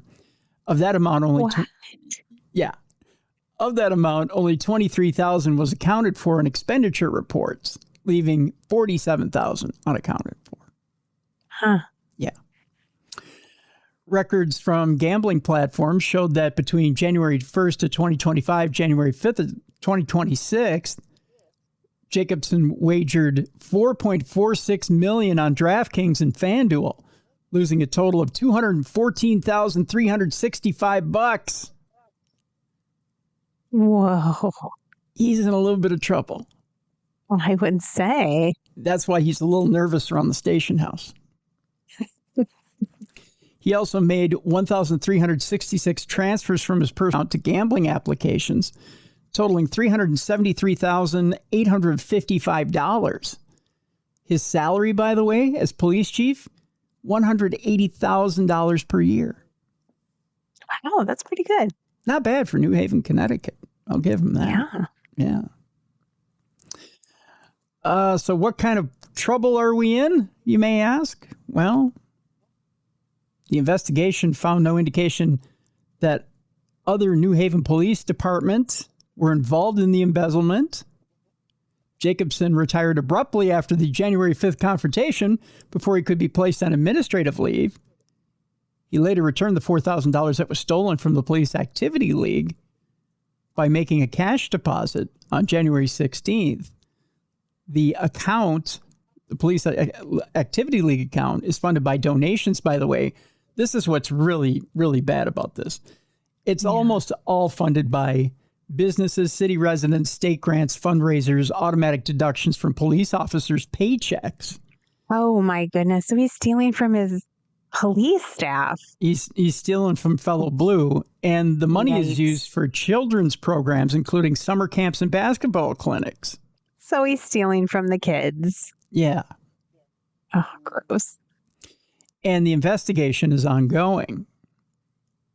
So, yeah. He has a little bit of an addiction. Tiny bit. Yeah. I think he thought, I'll just put it back and everything will be fine. I'll retire and they won't do anything. Because, I feel like people that are addicted to gambling, they don't think that far ahead even. They can't. They're like, we had this happen with one of my son's friends. And it was, at the end of it all, you looked at it and you're like, how did you think you were going to get away with all of that? Right. And he didn't. He knew eventually he was going to get busted. He just couldn't help himself. Right. So. All right, Jess, our next story has to do. All right. So this is the story that I said would go down in infamy when it came to the Midwest. This is the one that we're going to remember at least all year round. It may not be for years. You may have even seen it on the news this last week. It took place in Wisconsin, our neighbor to the east. And I'm going to post this in the description of the program so that you can watch this video because it is unfreaking believable. Now, it could have been disastrous because although it is slightly funny, it wasn't funny because there was a woman in the back of this ambulance who needed medical attention. We go to Pittsville, Wisconsin, where a naked suspect who stole an ambulance with a patient inside was arrested after a multi-agency chase ended in a field west of Pittsville last Tuesday. Oh, my goodness. What it took to stop this guy was amazing. Was he just tweaking? Like he was having a meth moment or? Big time. Yeah. Yeah. The suspect was identified as Benjamin Feltz, as in he felt like he had to get naked, get in an ambulance, and take it for a drive. The Wisconsin Rapids Fire Department was responding to a call at 5:30 p.m. The ambulance was parked in the 1400 block of 22nd Avenue South in the city, while crews provided care to a patient. Feltz, who authorities later learned had been evading law enforcement and was doing push-ups while naked in public, got into the ambulance's driver's seat. It's kind of an awkward thing to be doing. Oh my. Two paramedics were in the patient compartment with the patient at the time. You hear that come over the radio. Hey, that someone has stolen an ambulance, said Wisconsin Rapids Police Chief Daniel Hostens. And your first thought is, did they just say someone stole an ambulance? How does that happen? One paramedic immediately got out of the ambulance to assess the situation and attempt to engage Feltz. At that point, Feltz began driving away. The second paramedic attempted to prevent Feltz from moving, but was forced out of the ambulance. The situation placed our officers in harm's way, placed the civilians who were on the roadway in harm's way, placed the individual in the back of the ambulance in harm's way, as well as the individual who took the ambulance, said Hostens. The chase headed west on State Highway 73 with Wood County Sheriff's deputies assisting. Wisconsin Rapids officers attempted to end the chase by deploying tire deflation devices, but they were unsuccessful. As the chase entered Pittsville, officers from the Pittsville Police Department were ultimately successful in stopping the ambulance by using stop sticks in a field just west of Pittsville. Feltz refused multiple commands to exit the ambulance because of the urgent concern for the patient, who, by the way, is still in the back of the ambulance. Wisconsin Rapids officers deployed a drone to safely observe Feltz from a distance. Then a coordinated team of officers and deputies approached the ambulance and took Feltz into custody without incident, arresting him for an OWI. The patient who was inside the ambulance during the theft is safe and was transported to a hospital. The transport was not considered an emergency. Now, Feltz was booked into the Wood County Jail. Here are the following charges, which are being requested through the district attorney's office. Disorderly conduct, lewd and lascivious behavior, operating a motor vehicle without the owner's consent, obstructing emergency personnel, recklessly endangering safety, threats to law enforcement, and operating while intoxicated, which is his third offense. Oh, my. Yeah. The patient's name is being withheld.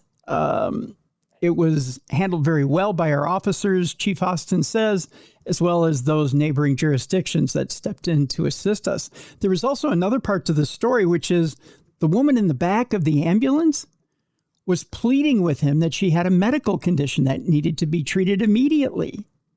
Oh, poor lady. That's so scary. I can't even imagine. Yeah, it was insane. It was all just so very insane. So... But I sat and I watched this video, and they laid down two or three sets of either tire tracks or stop sticks in order to get him to stop. I think he ended up crashing the ambulance in order to stop it. And then they bring in the drone to make sure that they can approach properly, which is a new technique. But even then, they had to wrestle him to the ground and cuff him naked, which is like trying to, get a greased pig to the ground. Meanwhile, there's this poor woman in the back who's just trying to get to the hospital. She's trying to get to the hospital. She's suffering, right? It was something else. So you think the Pittsville police had problems? We're going to New London, Wisconsin. Wisconsin, for some reason, their hair is on fire this week. I don't know what it is, but their hair is on fire. It's Wisconsin. They want to be the They're Florida. wild over there. They're the Florida of the North now, I think. An elementary teacher is accused of using cocaine in the school bathroom, and white powder is allegedly found. Oh, my goodness. I'm telling you. It's a party. It's kind of fun in New London. A Wisconsin elementary school teacher has been arrested after being accused of using cocaine on campus. Again, old enough to know better. I can't even use young enough to anything because she's 58 years old. Oh, no. Lori Laubenstein is facing a charge of possession of cocaine with a modifier for what's the modifier? For possession of a controlled substance on or near certain places. I don't even know what that charge is.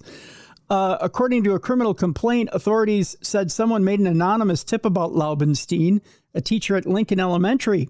The tipster said a school resource officer had noticed changes in Laubenstein's behavior. What change in a teacher's behavior do you have to make in order to report them to the police? She was acting very high, Tim. Well, what is she? Is this 58-year-old stripping in the classroom or something? Is there, Oh, is boy. she running around getting things done very quickly? Is it more than just the coffee in the teacher's lounge that has her, up?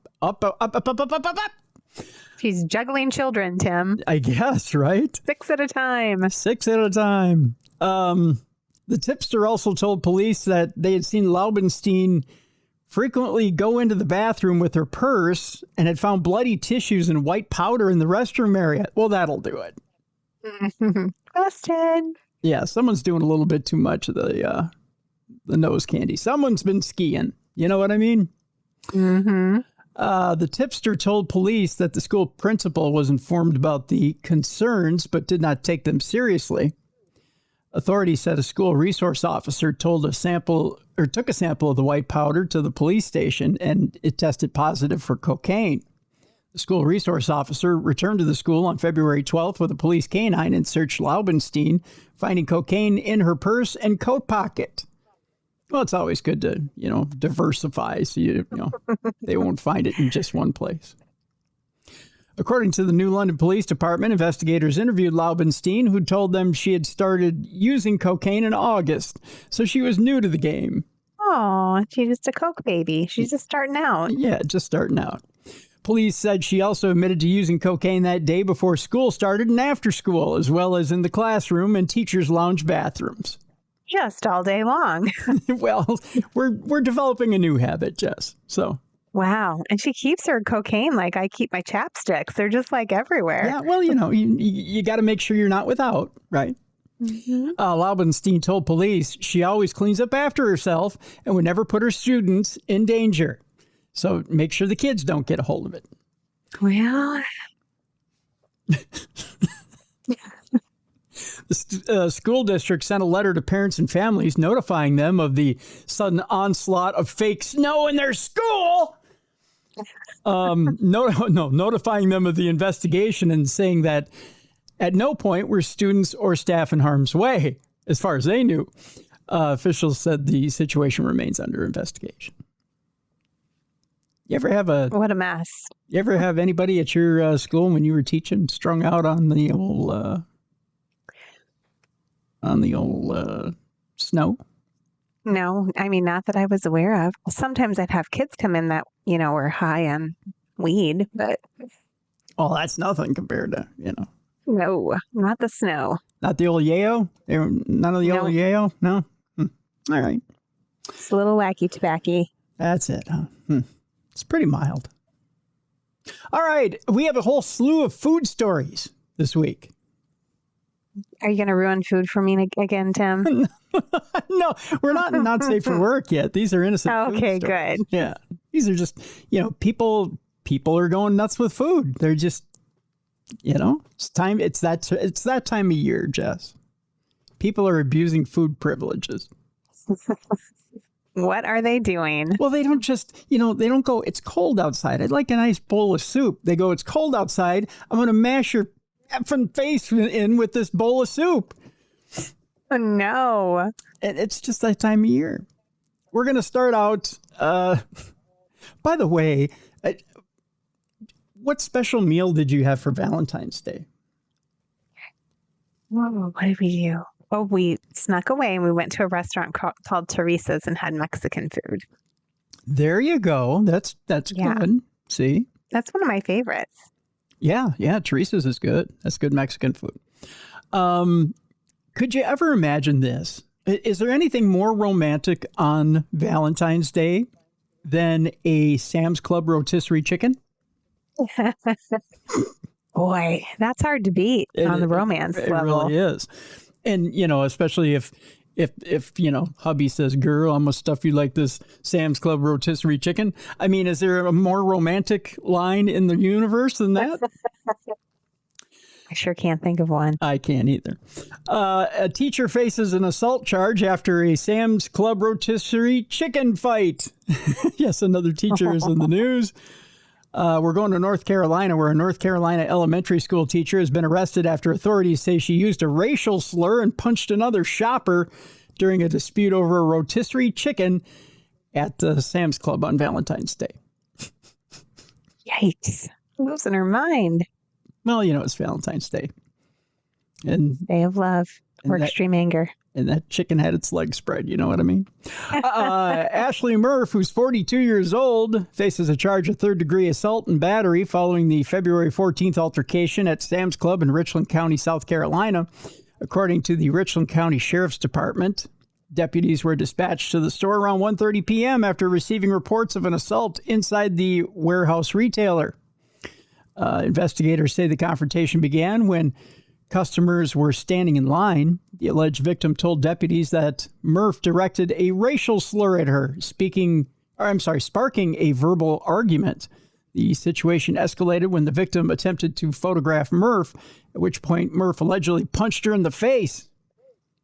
So verbal skills are not a thing. Right.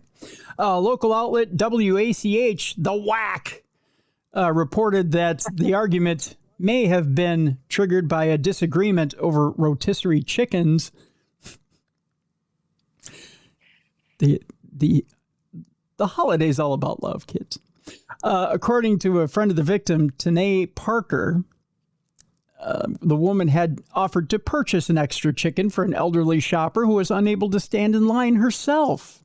So Parker said, isn't that nice to see? The holiday's about love. Bringing out the best in people. Right. Offered to do a little something for an elderly person. Something we preach here on the show. Parker said customers are allowed to buy more than one chicken and described the dispute as unnecessary and shocking. That old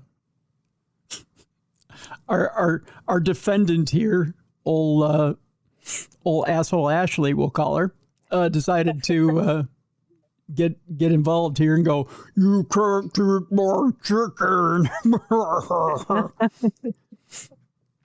I'm not, casting aspersions, but I'm just saying. Let me continue with the story here. I'm getting a little too personally involved in the story. By the time deputies arrived at the store, Murph had left the scene. Oh, by the way, I went too far. Parker further alleged that Murph had used a racial epithet twice before the physical confrontation occurred. She said her friend has been dealing with both physical and emotional effects since the incident, including headaches and distress from being struck.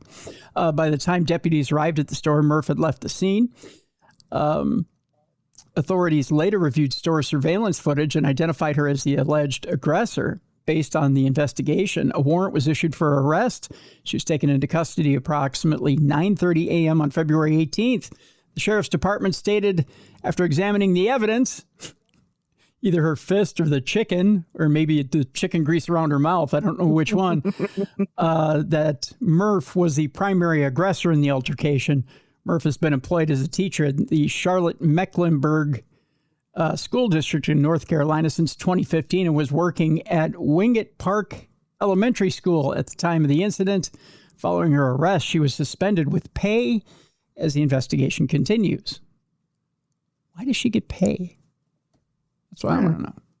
As of February 18th, Murph was being held at the Alvin S. Glenn Detention Center pending a bond hearing.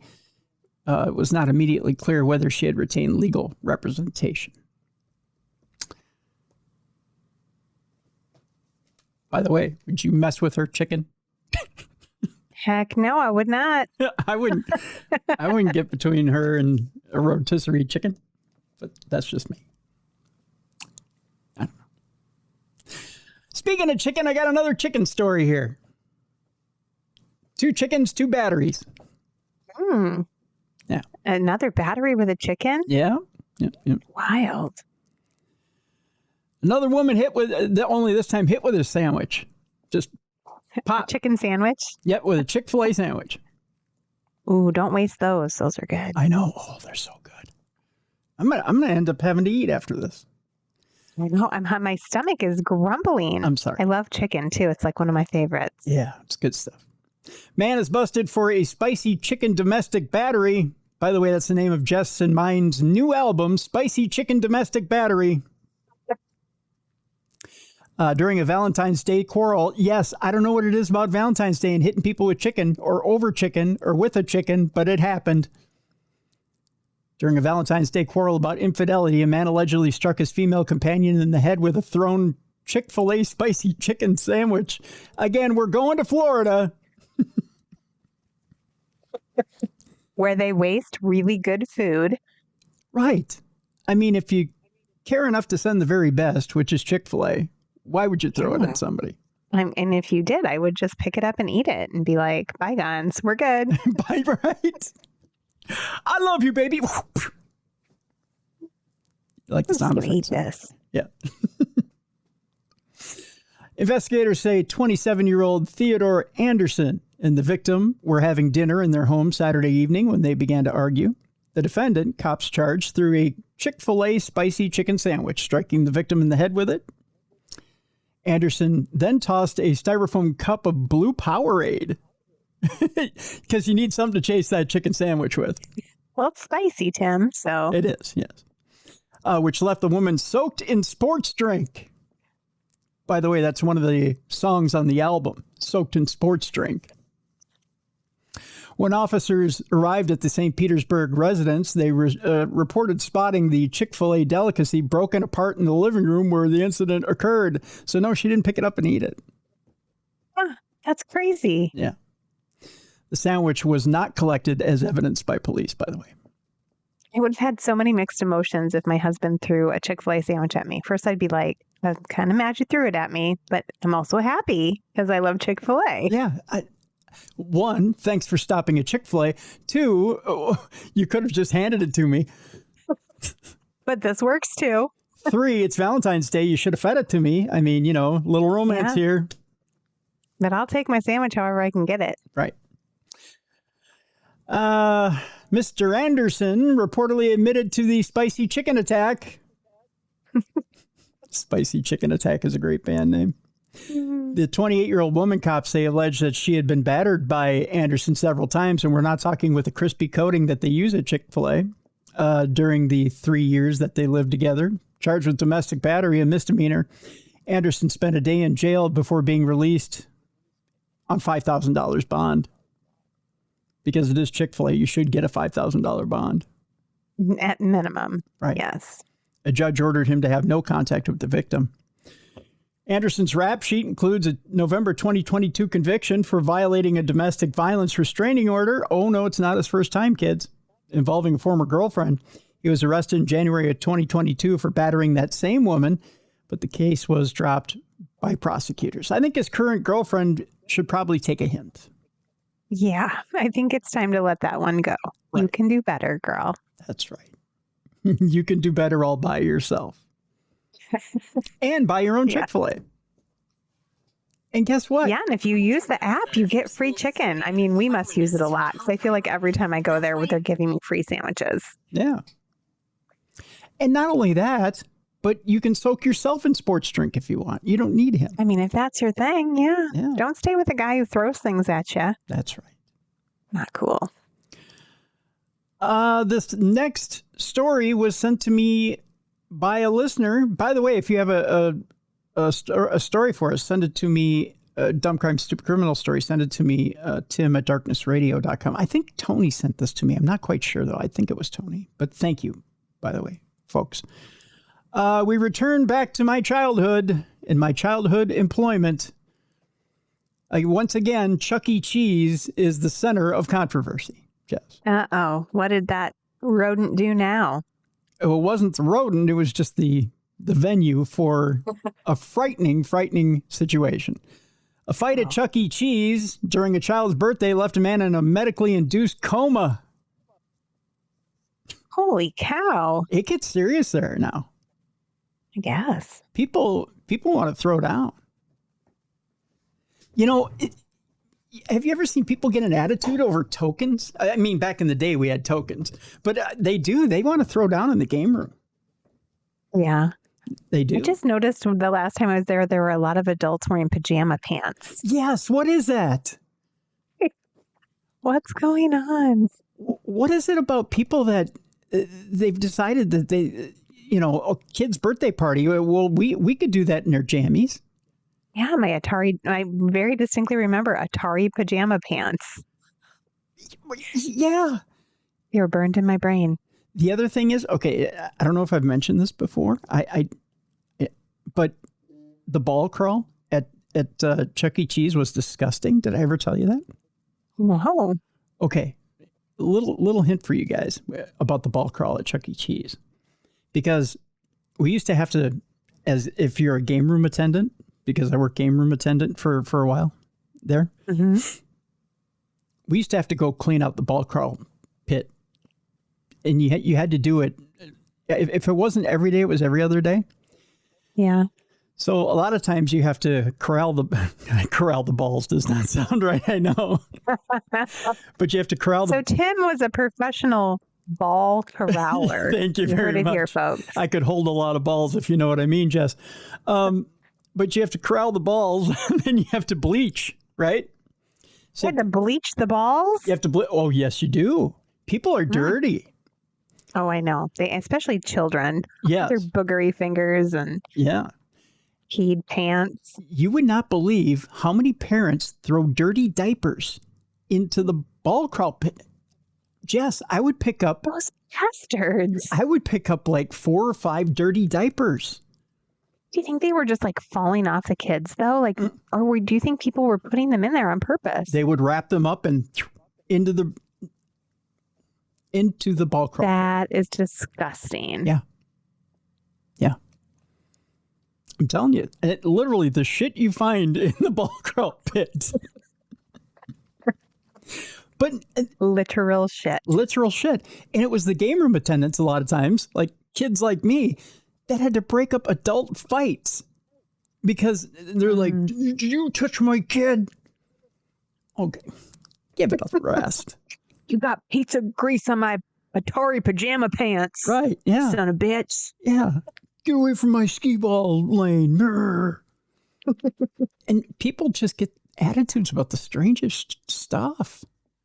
We are an angry populace, and we're just ready to burst over little things. It's insane. It's insane. But this time, this Chuck E. Cheese is in Toledo, Ohio, where a fight at a 5-year-old's birthday party in Chuck E. Cheese in Ohio has reportedly left a man in a coma. Witnesses say the fight was between Derek Jones and Keyshawn Fell. That he did. An altercation that began in the bathroom spilled into a play area packed with children, again, the game room, last Sunday. The birthday girl's uncle, only identified as a 22-year-old man, ended up suffering serious injuries, including a broken eye socket, loved ones say. Whoa. A broken eye socket. You got to hit hard to break an eye socket. I mean, yeah, that's like as solid as it gets. The man's sister said, "It was my baby's birthday. I was throwing this for her. Now my baby is traumatized." Another family member said she scrambled to protect the children during the violence. "All I could do was grab everybody's kids and try to get them up against the wall and try to get them away from it," she said. "They literally were running through the entire building, and all I could do was think of protecting the kids." The man's sister said her brother collapsed during the fight. My brother collapsed. I grabbed my brother. Please talk to me. Talk to me. I'm here, she recalled. Police said Jones is facing a felonious assault charge, while Fell is being charged with disorderly conduct at a hospital emergency room after the injured man was transported. Both men have since pleaded not guilty to the charges and were released on bond. The 22-year-old's family believes he was hit with a weapon, but police have not confirmed what caused his injuries.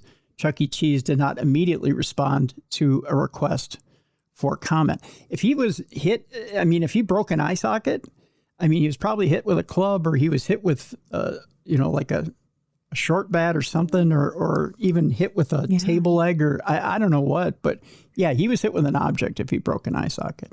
Dude, what happened in that bathroom? I don't know, right? Did he look over at the other stall? I don't know. I've always been afraid of Chuck E. Cheese bathrooms. Now I know why. Yep. Now you know why. If you think that story's bizarre, again, something about the way people treat kids these days is bizarre. We're going back to Florida. Something about we've had these stories before, Jess. Something about people can't handle the fact that kids just come over and fish in their pond. They act weird.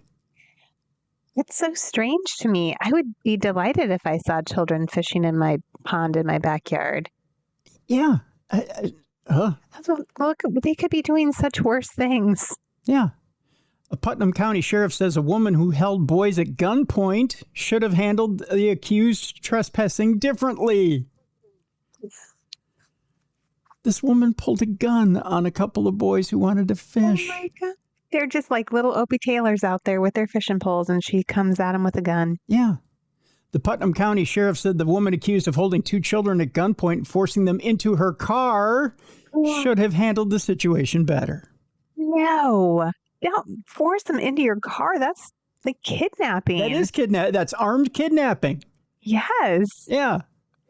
According to the Putnam County Sheriff's Office, 68-year-old Baby Hamilton, who has the worst name ever in this podcast.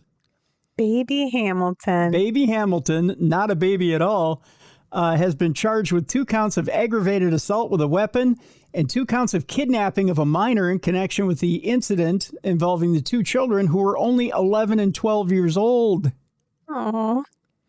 Hamilton's arrest came after a deputy responded to a home in reference to a possible kidnapping complaint and interviewed all of those involved, including the children.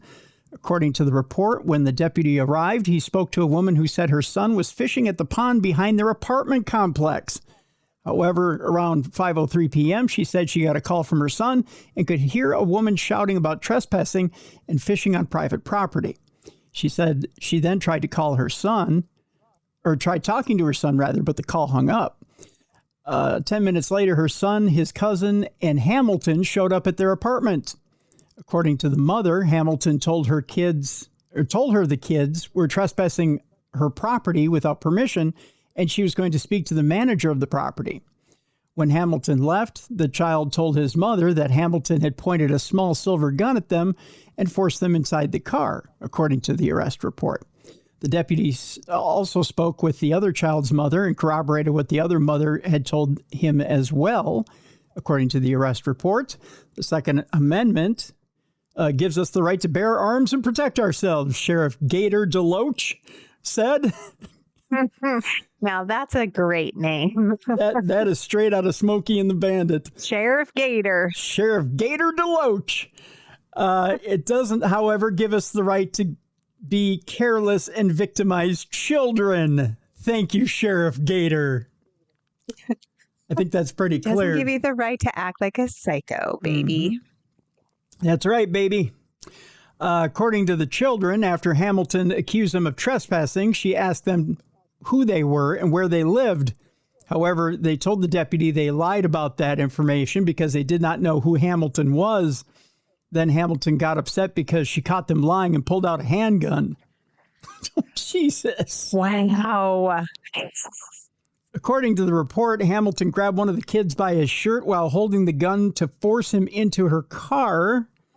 Oh, they're so traumatized forever. Both kids sat in the back seat while Hamilton drove with the gun on her lap.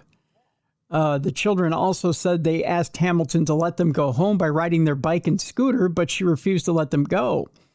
Once they arrived at the children's apartment complex, one of the kids told the deputy that Hamilton put the handgun in the glove compartment. As soon as they got out of the car, they ran home. Deloach said the situation was alarming. That's armed kidnapping all day long on a child under 13, Deloach said. After identifying and locating Hamilton, the deputy also interviewed her. According to Hamilton, she was worried about the kids drowning in the pond and was going to take them to the police, which is why she told them to get in the car. I'm afraid for their safety, so I'm going to kidnap them with a gun pointed at them. I'm just trying to take care of the children. Right. By threatening them with bullets. You see, I just love kids so much, Tim, that I'm just going to hold a gun on them. Right. The deputy also said she mentioned how one kid got scared and wanted to run off, but the other kid got him to go inside her vehicle. Oh, God. She drove the kids to the apartment complex and went back to her residence at that point. Investigators believe the boys didn't realize that they were on private property and likely didn't understand what that meant. Deloach said that this incident could be a teaching moment for parents. Well, it should be a teaching moment for baby Hamilton. Don't pull your effing gun out on kids who are fishing.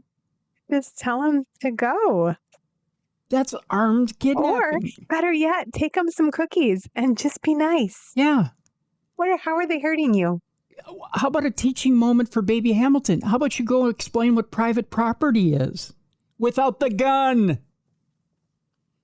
And then say, hey, you know what? I'll let you fish out here now, but hey, kids, you really shouldn't be here fishing unless you ask permission. And here's who you go ask permission to. And then leave it at that. Oh, Jesus. Somebody was cranky that day, I guess. Right? By the way, Deloach does say, Hamilton was arrested and put in Putnam County Jail without bond. There's no bond for her. Thank goodness. She could have approached this much differently, is the quote, and rather than pull a handgun on them, perhaps offer them a Little Debbie's cake treat or soda, as you said. That's right, Gator. Same brain. And say, we have to talk about this. Let's go see your parents. She could have taken it a step further and said, this is private property, and I appreciate you wanting to fish, and I'm glad you're not tearing the property up. How about you help me keep clean, and you're welcome to come over here and fish anytime you want? What's wrong with that approach? Deloach said. That's exactly right. How about you just be nice? Right. How hard is that? Right. If you want to help maintain the place, you can come over anytime you want. Why not be neighborly? There's nothing wrong with that. Make a new friend. Yeah. Be the nice old lady instead of the crazy one. Right. Just, the kids next door, I've been friends with the kids next door for 6 years because, they've got a small front yard, a very tiny front yard. And I've got this bigger front yard. And between the two, if you put the two together, it's this giant front yard. I don't run around in the front yard. I have 1.5 legs. I'm not going to run around in my front yard. And so the first time I see them run over into my yard and their dad's like, no, you can't go over there. I'm like, they can run in our yard as much as they want. I don't care. Let them run. No kidding. Have a party. It's nice to see them outside. Yeah, I love watching them run around. Me too. I live for it, We have lots of ponds around our neighborhood, and I love seeing the kids get on their bikes with their fishing poles, and they just pedal out there and try to catch some fish. I think it's the cutest thing. Yeah. Just be friendly. Who cares? Yeah. They're not going to leave. Don't be a bitch, baby. Right. You're not going to destroy the grass. I guarantee it. It'll grow back. All right, our next story. A Florida man smashed... By the way, Publix is in the news. As a Florida man smashed a random SUV with a hammer in a Publix parking lot. Here's the thing, though. It's a random SUV because he had a target. It just wasn't the right target. Oh, shoot. Right. We go to Ormond by the Sea in Florida. A man is accused of breaking into an SUV in a Publix parking lot in Ormond by the Sea last Friday, according to the Volusia Sheriff's Office. 37-year-old Justin Allen was arrested after he broke into an innocent Publix employee's vehicle with a hammer. That poor employee. She's still a little shook up at her world, that her world got rocked like that, said Zachary Yeoman, Daytona Nissan Infiniti owner. But there's a big smile on her face. She was definitely upset that someone would do that to her vehicle. Car dealership owner Yeoman found out about what happened, so he stopped by the Publix to try and track down the employee. He talked to her and is now helping her with car repairs, even setting her up with a free rental car so she and her family can get around. Yeoman is just happy to lend a hand. I talked to the manager where she works, and he said she's one of the hardest workers there, he added. She still came to work, no excuses. According to the VSO, Allen said he was taking revenge on an ex's car. Oops. And got an employee's. Oh, shoot. However, deputies say the vehicle actually belonged to someone else who is not his ex. When deputies arrived at the Publix, they found Allen in the passenger seat of the vehicle with a hammer in his hand, according to the arrest affidavit. Allen began striking in the car radio and while seated in the vehicle. So he's just hammering away, having a good time. Right? Just busting it all up. Yep. After being taken into custody, Allen said the car belonged to him and when he was causing the damage to his own property. So leave him alone. I mean, obviously. Duh. He quickly, spontaneously uttered that it was his girlfriend's car, the report said. However, deputies met with the woman Allen claimed was his girlfriend, and she told the VSO that their relationship had ended and there was no communication between them. Allen is charged with burglary, possession of burglary tools, criminal mischief of over $1,000, and possession of drugs. You got to be high to do that, right? I mean, are we surprised? Right. Allen, by the way, posted a $10,500 bond and has since been released. There is video of this interaction, so I'm going to post this one as well because it's a little funny. I mean, it's not funny for the girl that this happened to, but no, that sucks. But the fact that this guy started hammering away on someone else's SUV that wasn't his own and then finally realizes I screwed up is pretty darn funny.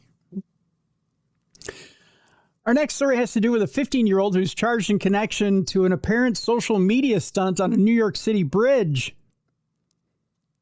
TikTok is the devil as well. I don't know if you know that. Oh, yes. Yeah. I do know that. A 15-year-old has been charged in connection with a stunt on the Queensboro Bridge last week that led to another teenager being rescued. Officials said a 15-year-old has been charged with criminal trespass in connection with the incident. On Monday, an apparent stunt drew a massive rescue response on the Queensboro Bridge after a 16-year-old fell into a confined space inside the bridge span. The incident may have started because of a social media trend. The 16-year-old was with friends when the incident happened, but they weren't the ones who alerted the authorities for help. After videos of the teenager who had fallen about 50 feet down a 3-foot by 3-foot shaft after climbing a section of the bridge over Roosevelt Island circulated in a WhatsApp, a young woman alerted 911. I texted them anonymously. I didn't really know what to do either because I wasn't there. But these kids are panicking. And I was like, if there's someone in critical danger, I need to help, the girl told Eyewitness News. She said the teenager was climbing the bridge with a small group of friends who apparently left the teenager alone after he fell down that shaft. The 16-year-old boy's mother from Long Island said the boy had brain injuries and it will take him some time to recover. He remains in the hospital. It's very sad how they left my baby for dead and took his phone and tossed it either in the river or a sewer. He had minutes to live. They left him there for hours, alone, terrified. We found him, though. I will get justice for my son, the mother went on to say. Officials said Friday that a second teen, 14-year-old, charged with reckless endangerment and criminal trespassing after leaving the 16-year-old trapped. They didn't name that 14-year-old, however, because of juvenile laws. So, Right. Yeah. Gosh. Yeah. All right. We have one story before we get to Not Safe for Work. Our final story before Not Safe for Work. A driver is accused of going 129 miles per hour to make it back to McDonald's on time. I can see the urgency. A Clearwater man, yes, we're back in Florida, was rushing back to work because McDonald's took too long to make his food. So much for those drive-through times, right? Yeah. And he only had a few minutes left of his break. So, of course, you got to finish your food, right? We go to Clearwater, Florida, where a Clearwater man was arrested after police say he was driving 129 miles per hour because his McDonald's order took too long during his work break. A Clearwater officer conducting speed enforcement on U.S. Highway 19 near Sunset Point Road reported seeing a vehicle operated by 19-year-old Christopher Garcia Caminos, who, by the way, probably has a new job in NASCAR, going 129 miles per hour. Or he could be a DoorDash driver or work for Jimmy John's. That's right. Jimmy John's probably because he's super fast. Holy cow. Yes. Going an estimated 120 to 130 miles per hour in the southbound median lane. Congratulations, kid. The officer's radar system registered the car at 129 miles per hour despite the posted 55 mile per hour speed limit. Holy smokes. According to an arrest affidavit. Garcia Caminos told police McDonald's took too long to make his food and he was rushing back to work because he only had a few minutes left on his break, the affidavit says. The teen told the police he believed he was driving approximately 100 miles per hour. I didn't have time to look. I got to get back. Clearwater police say no injuries were reported. Garcia Caminos remains in the Pinellas County Jail because there is a super speeder law, Jess, in Florida, where if you travel at 100 miles per hour or higher, guess what? Under the law, you get up to 30 days in jail, a fine of $500, and a mandatory court appearance. That's first offense, by the way. I would say that is a good law. I like it. Your second offense, if that happens, within 5 years, 6 months in jail, a fine of up to $1,000, and a license revocation of up to a year. I like that too. So there's no reason to think you need to get back to work that soon. No. No. Take your time, friends. That's right, especially if you're in Florida. All right, it's time now for Not Safe for Work. And in this deal, it's real simple. You don't need to be that fast to get the kids out of the room. You don't need to be that fast to get your boss out of the room. I'm going to give you 5 seconds, okay? So I'm going to give you 5, 4, 3, 2, 1. Here we go. We're going to Chicago for this first story. And it turns out that City Hall, and you can't defeat City Hall, has decided to issue a cease and desist order against Chicago's famous sex dungeon.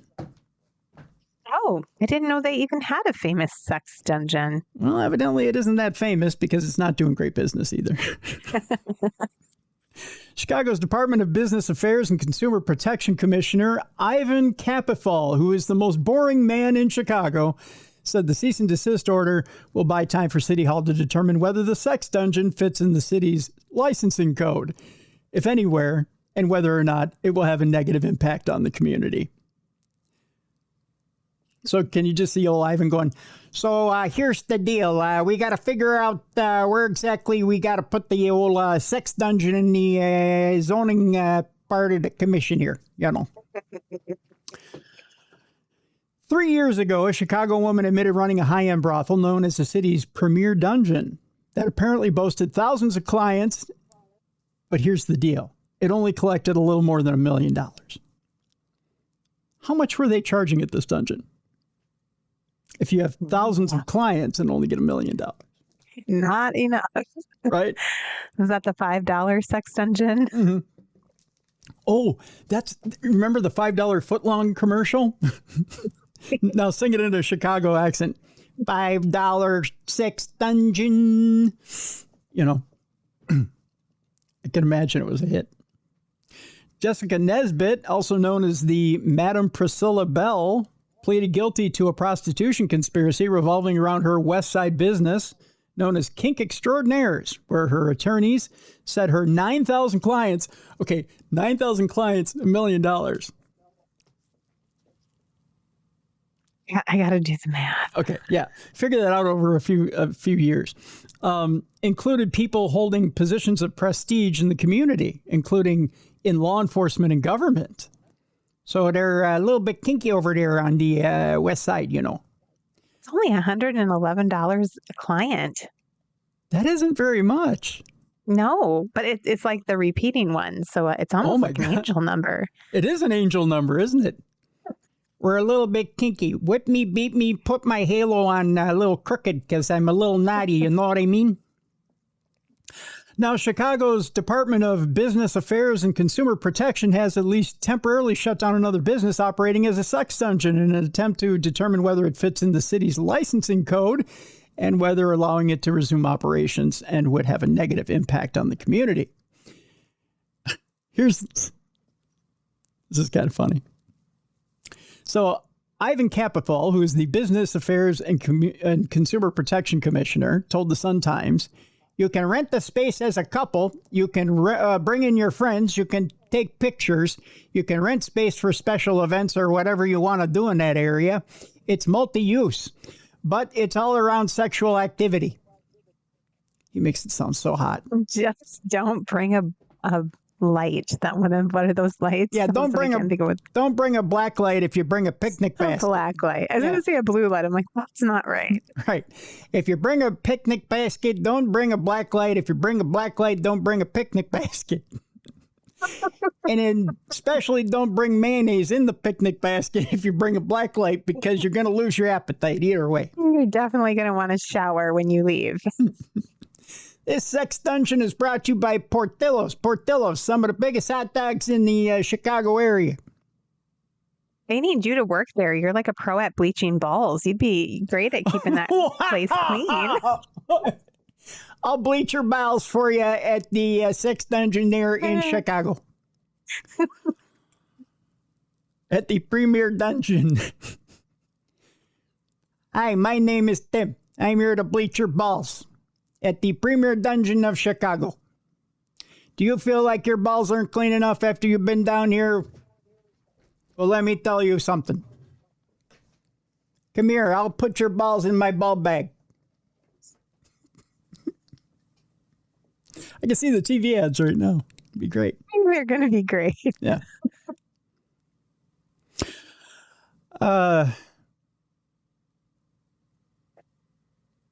Capifoli had more to say. He said, they're very responsible business owners. They are not irresponsible. They came to us. They were very honest and transparent with us, and we appreciate that. They explained their business model to us. We're more about volume. We're not about charging and overcharging the customer. That's me making that up. It's about $111 a pop. We get them down there, they do their whipping, their beating, their whatever they do, and then they get out of there. We're not all about the high buck stuff. You get down there, you do your thing, you get out. I don't know. There's a lot of activities they want to do. Oh, no, I'm sorry. Let me get back. There's a lot of activities they want to do. We issued a cease and desist order until we can figure that out. That's what he had to say. Capifoli refused to identify the name or location of the alleged sex dungeon, nor could he pinpoint the Chicago neighborhood. My guess it's But we do know it's the best one in town. that's right. The premiere. No, Jessica Nesbitt's a good-looking gal. Is she? Yeah, take a look at that. She's Oh gosh, they should be paying more than $111 a time. She's a pretty good-looking gal, right there. She's a native of Chicago. Yeah, and she looks classy. She's a big fan of the Bears. Oh. By the way, Ms. Nesbitt, would you like to bleach my balls? I'm just asking. I sure wouldn't see her on the street and be like, she clearly owns a sex dungeon. Yeah, right, yeah. You may be asking yourself, well, what are they going to do with that sex dungeon? I don't know. Light it on fire. Try to cleanse it with fire? It's filthy. It probably is. Especially with 9,000 clients and only charging Gross. $1 million.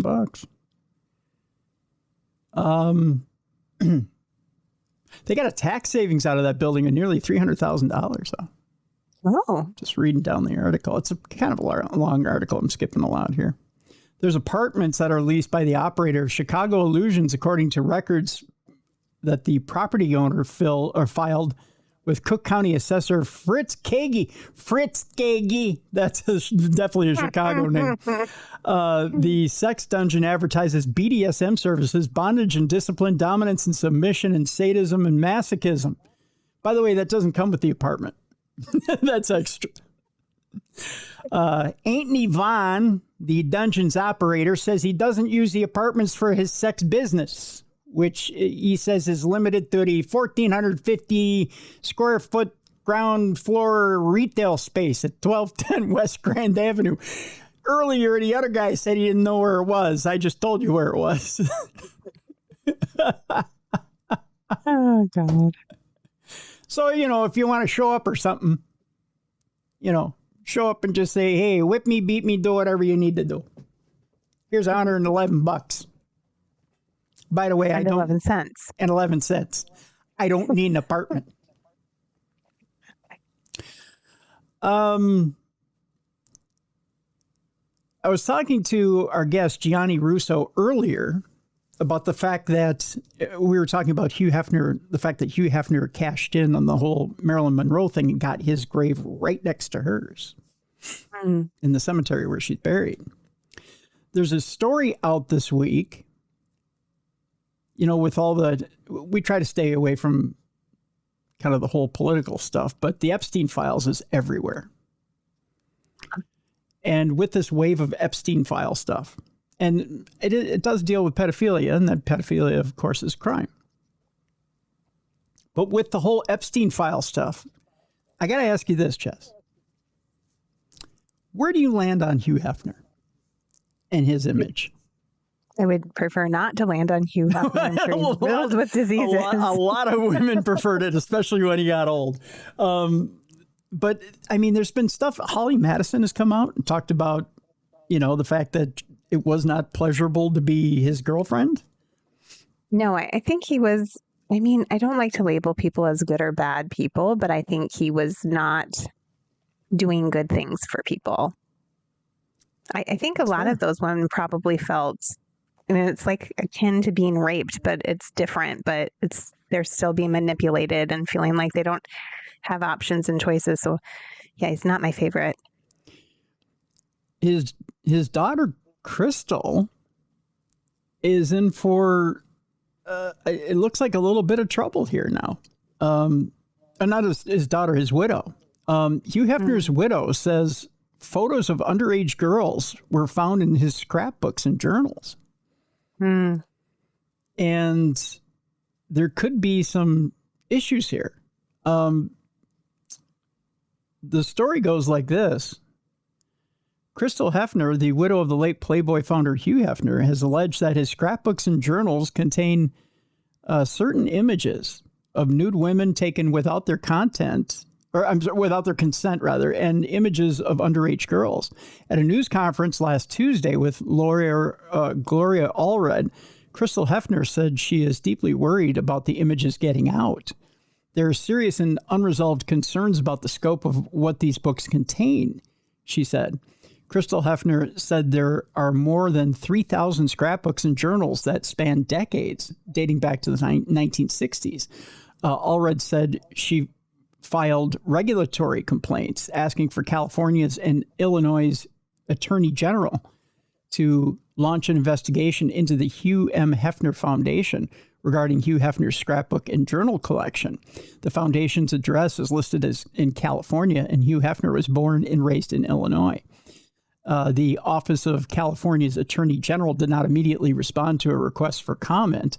The press secretary for the Illinois Attorney General's office said they received the complaint and are reviewing it. Allred said the journals describe Hugh Hefner's sexual exploits, including names, descriptions of the sex acts, and even sometimes tracking women's menstrual cycles, which is a little creepy. Yeah. I don't even track my own. Allred, Can't imagine some dude just tracking all these ladies. Right.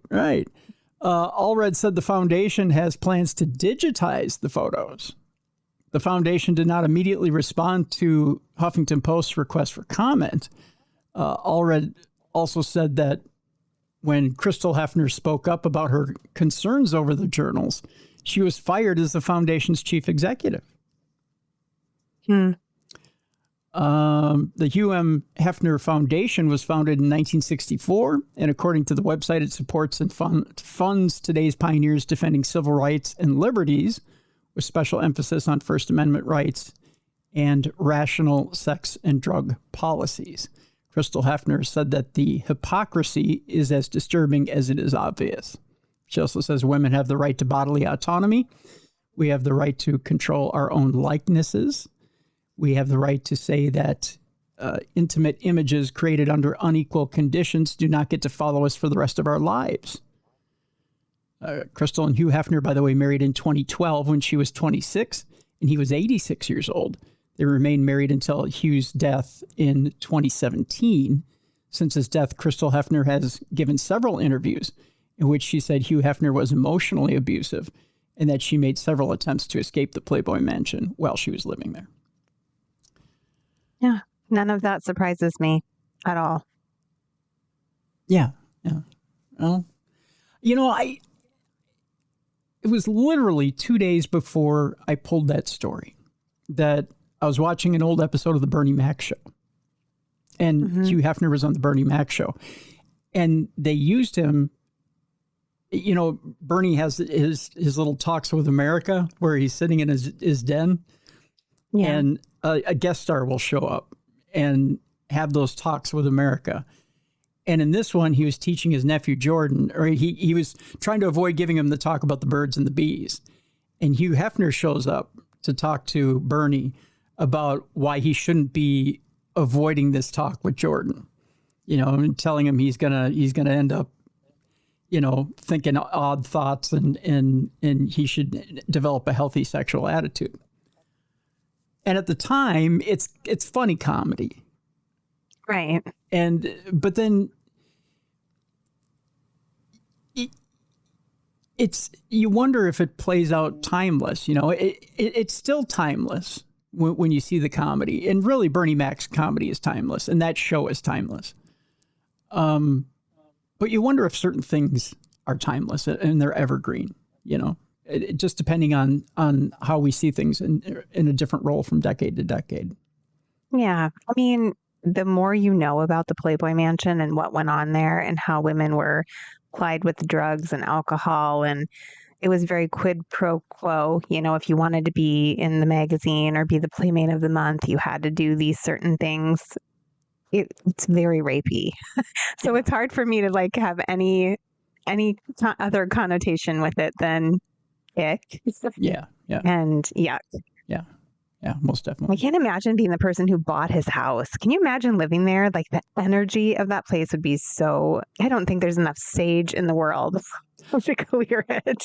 Well, again, it's the person who buys the house is the person who doesn't mind that kind of energy. So I suppose that yeah. Ugh. So the one line in the Bernie Mac show that is a little cringy is he says, when you need me, or when you're done, meet me out in the grotto. which you kind of go, because it's you kind of swallow hard and go, I understand that that's meant to be funny, because it's he's having a hard time thinking about even telling Jordan about the birds and the bees. So as Hugh's leaving, or as Hef's leaving, he says, well, when you're done, meet me in the grotto, as in, ha ha ha, let's go have a fun time. But when you hear the horror stories now, and especially after the miniseries that they had about Hef, and now you go, yeah. Let's not go to the grotto, Tim. Right. It's kind of like, that's the only thing about that whole show that doesn't play well. Otherwise, it's a very funny show. So it's just, I don't know. There's just that part of it. Now, I say that so that the humor gets even a little more inappropriate as we climb along and climb the ladder here and Not Safe for Work. We're going to take a little bit of a story off the beaten path. It's not necessarily about a criminal, although it may be criminal for this corporation to be doing what they're doing, or it may be extremely funny. I'm going to let you judge here, Jess. Okay? Okay. Now, as a parent, you probably had some really, really tough times with your kids when they were toddlers. Oh, yeah. I have a lot of opinions when they're little. Right. And you probably, I don't know if you appreciated a little adult humor when you're dealing with kids. But yeah, I appreciated some adult beverages. Right. But if there was some adult humor on the packaging of the products that you were using for your kids, would it have taken you aback? I probably would have laughed and bought double. Okay. There are some parents that are seeing that and are rebelling against it. Yeah. What's on the packaging? I'll tell you. Frida Baby is under fire for what they're calling, quote unquote, disgusting sexual jokes on packaging, and parents are calling for a boycott. Popular baby care brand Frida Baby is currently under fire for some parents who argue the company's tone and social media and product packaging has crossed a line. Many claim the brand is sexualizing their products and the infants they're designed for, leading many to vow a total boycott. Now, on this past Thursday, one user on X called the brand out for its language. Sexual jokes to market baby products is actually sick and twisted at Frida Baby. This is absolutely appalling and disgusting, read their post, which has garnered over 85,000 likes as of this article that I'm reading here. One image showed a social media post promoting the company's 3-in-1 True Temp thermometer. It included an illustration of the device alongside a baby's bare bottom. The caption read, "This is the closest your husband's going to get to a threesome." No, see, I tend to think that's worth a laugh, but it's cute. It is kind of cute, right? But yeah. I have that sense of humor. Some people are a little prudish. Another screenshot showed packaging for the brand's 3-in-1 ear, forehead, and touchless thermometer with the phrase, "How about a quickie?" Now that's funny. Also cute. Right. A third image displayed instructions for a Frida Baby humidifier, which included the line, "I get turned on easily." Which, again, no harm. Okay, I like them all. I'm not offended by any of them. Right, I'm not either. In a fourth photo, the side of a Frida Baby box read, "I'm a power sucker." It's unclear what the product was inside the box. Okay, that one. That one's a little borderline, right? I mean, that one you probably didn't want to. That one might have went over the line. Following the viral post, some parents began resurfacing older examples of the brand's marketing language that they felt were inappropriate. One April 2020 social media post, which has since been deleted from the brand's channels, featured a photo of a baby with a visible nasal drainage on its face. The caption read, "What happens when you pull out too early?" Hashtag nose Frida, hashtag don't move. Now, that's a little out of control. It's a little racy. Although I would say, okay, first of all, there are actual real problems in the world right now. Right, yeah. If you don't like their advertising and you think they're too racy, buy from someone else. Exactly. Although I get you're meaning like a nose bulb, right? I get exactly. Totally. Right. I mean, I get what they're meaning. But the double entendre is what I think people are. It's a little cringy, but I'm not going to lie. I would probably buy their stuff just because they're funny. It is funny, yeah. Lila Rose, president and founder of the anti-abortion nonprofit Live Action, responded to the resurfaced post on Thursday, writing, "Unbelievably sick at Frida Baby, sexualizing babies, boycott." Well, now, the fact that that's the first thing you went to is either one, incredibly funny, or two, maybe you're a little repressed. Maybe you're not getting enough. It's a little much. I don't think they're actually sexualizing the baby. Right. They're not making you want to have sex with babies. Right. They're not saying, "Ooh, look at the sexy baby." Right. They're not doing that at all. They're just making sex jokes around their products. Right. Yeah. I guess I'm not that easily offended, but get it. And I have a lot of people that I know that would be offended, and to which I would again say, buy from someone else then. That's right. And go fight for some stuff that actually matters. Right. More recently, Frida Baby shared an Instagram post on Wednesday focused on breastfeeding. First slide reads, "Boobs, everyone loves to see them." Subsequent slides asked the women to flash them stated that women flash them for beads, shake them on the dance floor, flaunt them on a billboard, no complaints. Another slide continued, "But the second you pop one out to feed a baby, cue the meltdowns."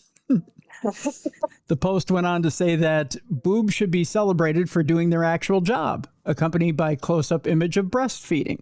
Additional slides showed graphic images of breasts during nursing and pumping.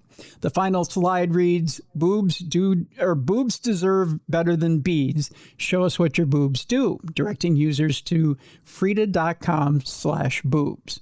In the comments, some users criticized the brand's approach. "Hey, so why do you sexualize your products?" one user wrote. Another commented, "I'm all for free feeding, but showing videos of women shaking their naked boobs on Instagram isn't it." Others said they plan to stop purchasing the company's products. "Sadly, returning all my Frida Baby and mom products after seeing the thermometer and everything else," one user wrote. Several commenters said they were removing Frida products from their baby registries. In a statement to Syracuse.com, the Post Standard, a Frida Baby spokesperson commented on the criticism, and I'm trying to get the article to move. Here we go. "From the very beginning, Frida has used humor to talk about the real, raw, and messy parts of parenting that too often go unspoken. We do this because parenting can be isolating and overwhelming, and sometimes a moment of levity is what makes a hard experience feel human, shared, and survivable.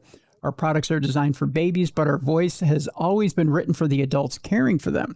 Our intention is consistently been to make awkward and difficult experiences feel lighter, more honest, and less isolating for parents. That said, humor is personal. What's funny to one parent can feel like too much to another. We're never trying to offend, push boundaries for shock value, or make anyone feel uncomfortable. Importantly, our tone is never separate from our product. The humor we use is always grounded in a specific feature, benefit, or innovation, a reflection of the real problem we are solving for families. Frida was built to support families through some of the most vulnerable and transformative chapters of their lives. We stand firmly behind that mission. We will continue to show up with honesty, empathy, and courage. With each decision we make, we will continue to evaluate how we express our voice so that our commitment to families is unmistakable and our tone always meets the moment." Now, I'll just tell you my own personal opinion from a guy who started a show on a subject as grim as death and threw humor into it. Mm-hmm. I'm fully behind the product. Yeah, that's their brand. Yeah. I think it's great. And if some people are going to like it, and that's their market. Right. And the fact of the matter is, you know what? In this life, it only ends one way. And it's scary as fuck. So yeah, you might as well laugh at it. Right? I mean, lighten up and laugh at it. Have a good time while you're here. It's, some people just take some things way too seriously. They do. Yeah. It's true. Yeah. So with that, Jess, with that little side trip we took, just a little note, if you're taking it a little too seriously, that message, you're probably this guy. Richland County mayor is charged with voyeurism after allegedly sniffing teen girls' underwear. So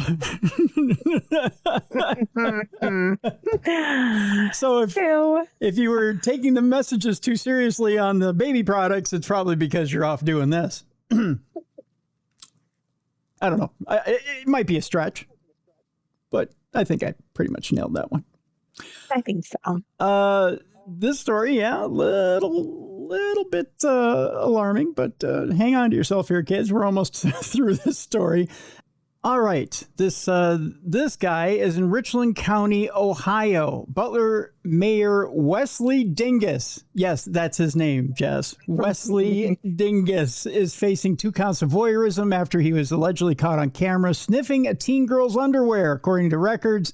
On January 13th, Richland County Sheriff's Office sergeant was contacted by the Richland County Children's Services after the office was sent a video showing an adult male going through a child's bedroom, picking up her underwear and sniffing it.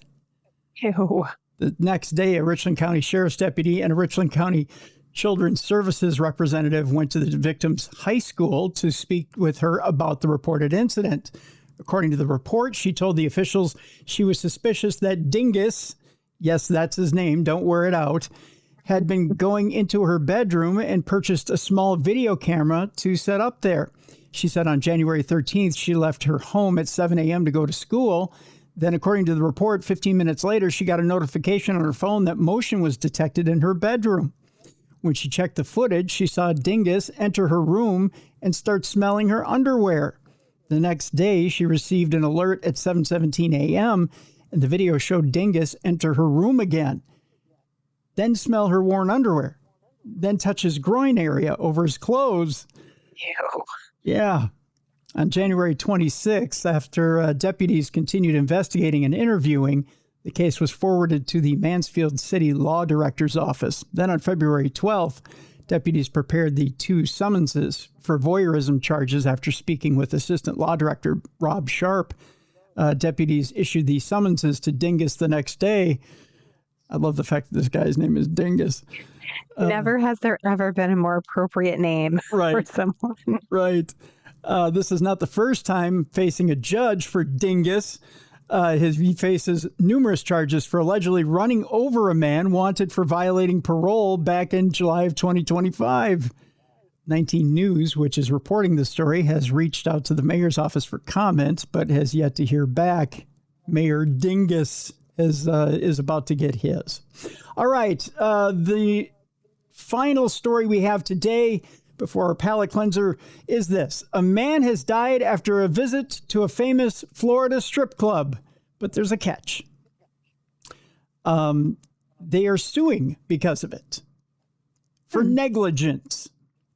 The lawsuit accuses Rachel's North Men's Club and Steakhouse in Seminole County of negligence. The man is very old, Jess. Let's just say... He got too excited and he had a heart attack? Well, let's just say it was destiny that didn't look after him. Oh, no. And destiny may have been a dancer. Right.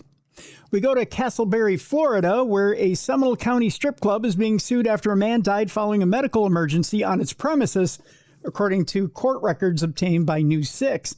The lawsuit filed Monday by the widow of Rajiv Nayi states that employees at Rachel's North Men's Club and Steakhouse in Castleberry filed to get improper medical help when he lost consciousness instead of calling 911. Oh, I think I know what happened here. Oh. I'll tell you at the end of the story. Okay. Staff reportedly put Nayi in a taxi and sent him home without administering first aid after attempting to stabilize him. At the time he was removed from the I know what happened. At the time he was removed from the premises, the lawsuit adds that Nayi had stopped breathing and required immediate medical attention, which was not provided. The complaint further states that Rachel's employees were negligent in their response and failed to protect Naive from harm. It also claims the defendants failed to train and supervise their staff on how to handle medical emergencies and did not have reasonable safety protocols in place for patrons in distress. The lawsuit also adds that Naive had a prior incident just months earlier at another Rachel's location near Orlando International Airport. On that occasion, Naive also lost consciousness. I know what happened. But emergency medical services were called, and he was transported to a hospital and admitted. As a result, Naive's family is seeking damages of $15,000 for loss of support and services, mental pain and suffering, loss of earnings, funeral and hospital expenses, and other damages. Now, you may be saying, Tim, how are you so sure you know what happened? Mr. Naive is a boob man. He died of... How does that make him pass out? He died of a broken neck. What? Mm-hmm. How?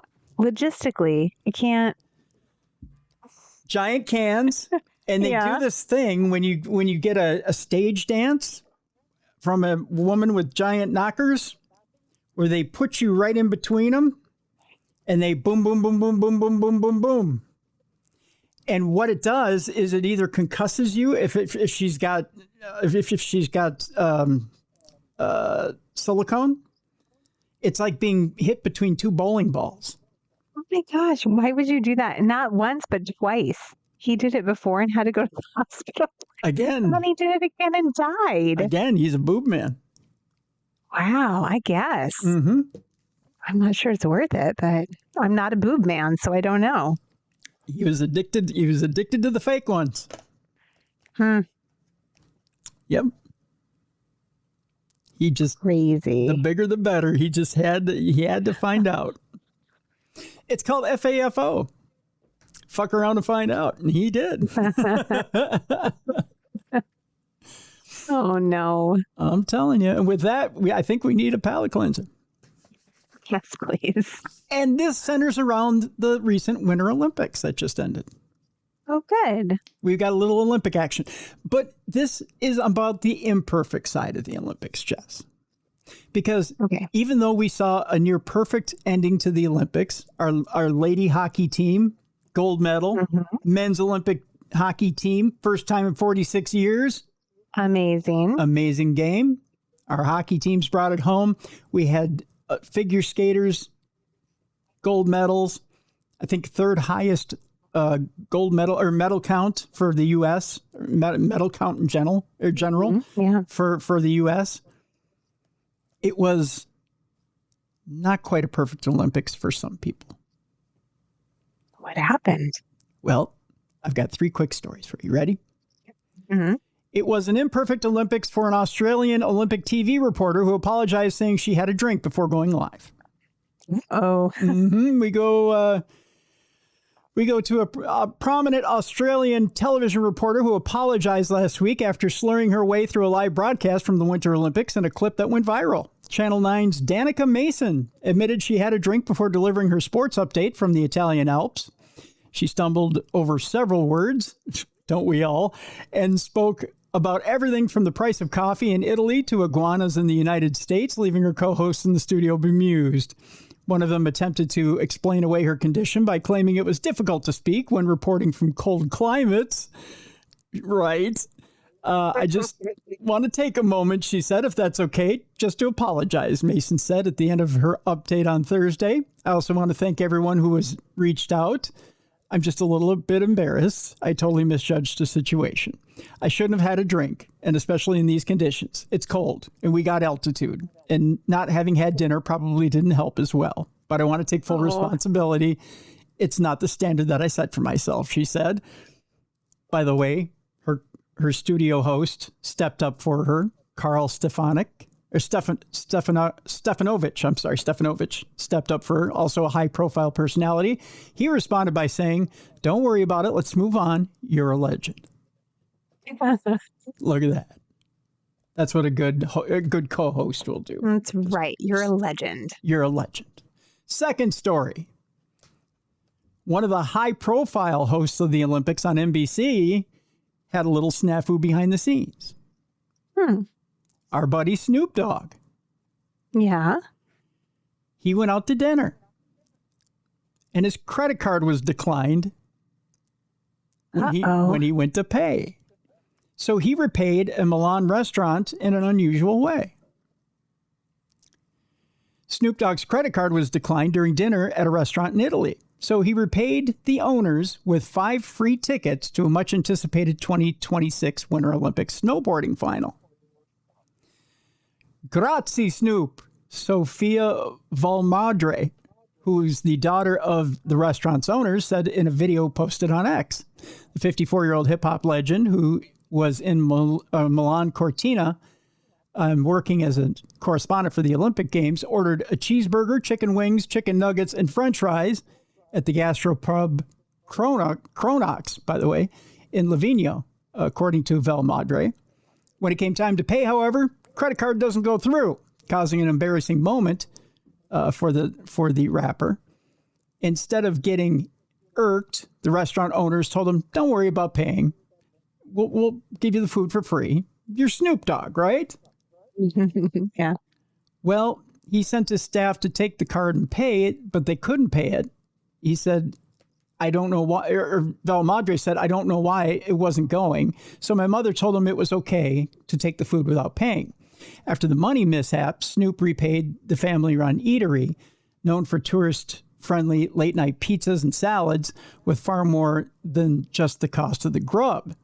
What Snoop did is he sent 5 coveted tickets to the men's snowboard halfpipe final. By the way, those tickets are highly coveted and are worth a ton of money on the free market, right? Snoop hasn't said why or when his card was declined, and didn't say why, but I can probably tell you why. It's probably because he hasn't used that card in a while. Then all of a sudden it shows up in Italy, and the card company thinks it's fraud. So yeah, they that probably happens. Yeah, they probably denied it. So it's probably nothing unusual. So one fan who wrote under NBC News' X video said, "So Snoop Dogg has real people problems too. His credit card company must be sweating now." I don't think that's really, very necessary. But Snoop Dogg, who was named Team USA's first ever honorary coach, has been having a blast at the Olympic Games, where he scored a snowboarding lesson from gold medalist Shaun White, and they showed that during the Olympics. All right, and our final story, Jess, it appears everybody in the Olympic Village had a great Olympic Games. How do we know? Do you have a guess? They ran out of condoms. That's right. Not even halfway through the Olympics. Oh my goodness! Did you How hear? do they have the energy? They're busy. Did you see getting ready for their sport? Did you see the closing ceremonies? No, I did not. When they did the parade, everybody was smiling. That's how we know they ran out of condoms. Everybody had a smile on their face, and weak legs. I noticed everybody had weak legs. That's how I know they ran out of condoms. It's true. Condoms were restocked in the Olympic villages in Milano Cortina, not even halfway through. A spokesperson for the Milan Cortina Olympics Organizing Committee and IOC confirmed to USA Today Sports more were provided over the beginning of the week. That's wild. I would have never thought of that before. I would have just thought they were so in the zone they wouldn't even be thinking about such a thing. There is an official statement about it. They released a press release that said the IOC works closely with the Milano Cortina 2026 Organizing Committee to support the mental and physical health of athletes, including supporting sexual health services. They said that in a statement to USA Today Sports. The details of the provision are determined by the OCOG, and the IOC believes that appropriate services are available for all athletes. Now, the restocking of condoms comes after Italian outlet La Stampa initially reported that there was a shortage at the villages less than a week after the Olympics officially began. The IOC later confirmed the supply was depleted due to higher than anticipated demand and planned to continuously replenish until the end of the games to ensure continued availability. IOC spokesperson Mark Adams only said this on Valentine's Day, Saturday, February 14th, shows that Valentine's Day is in full swing in the village, and I don't think I can add very much more to that, and I won't add anything else either. Oh, amore. Right? You're in Italy. Mm-hmm. It's Valentine's Day. You might have won. You might need to celebrate a medal. There's all these perfect humans around you. Yeah. They should poke holes in those condoms and create perfect babies. That's right. Right? Make it a perfect world. Go for it. And that, folks, is Dumb Crime, Stupid Criminals for this week. What a great show. What a great show. Yeah, almost a perfect show this week. Almost. So, Jess, what do you have going on in your world? Well, I just have an event for kids coming up next week. If you have a young writer or artist who wants to go, the details are on my website. I think it's Wednesday and Thursday of next week. All right. We'll have a link to that as well in the description of this program. So you can go get that as well. Gianni Russo has that book. Go get it, folks. Mafia Secrets. Tales from the Hollywood Godfather. Go get it. And boy, is it a good book. Holy cow. I read it all the way through. Didn't stop. Just, it's that front good. to back. Front to back. One sitting. It is, it's one of those books, your jaw just hits the floor. It doesn't come back up. Lots of secrets in there. Things you, if you have questions for any of these conspiracies, you need to know. It will answer all your questions. But that'll do it for today, folks. Tomorrow, Supernatural News with Mally Fox. Thursday, we'll be exploring a bit of a supernatural romance. Yeah. So and I bet they have their own condoms. So, so that's going on Thursday. So that'll do it for today. So thank you so much, everybody, for joining us today. For Jessica Freeberg, I'm Tim Dennis. Again, rate and review, do that. Be looking for an update to the Darkness Radio app on Apple. And go get your True Crime Tuesday swag at darknessradioshow.com. And we'll see you right back here tomorrow for Supernatural News. Thank you so much for continuing to watch and listen to the best in true crime podcasting. This is True Crime Tuesday.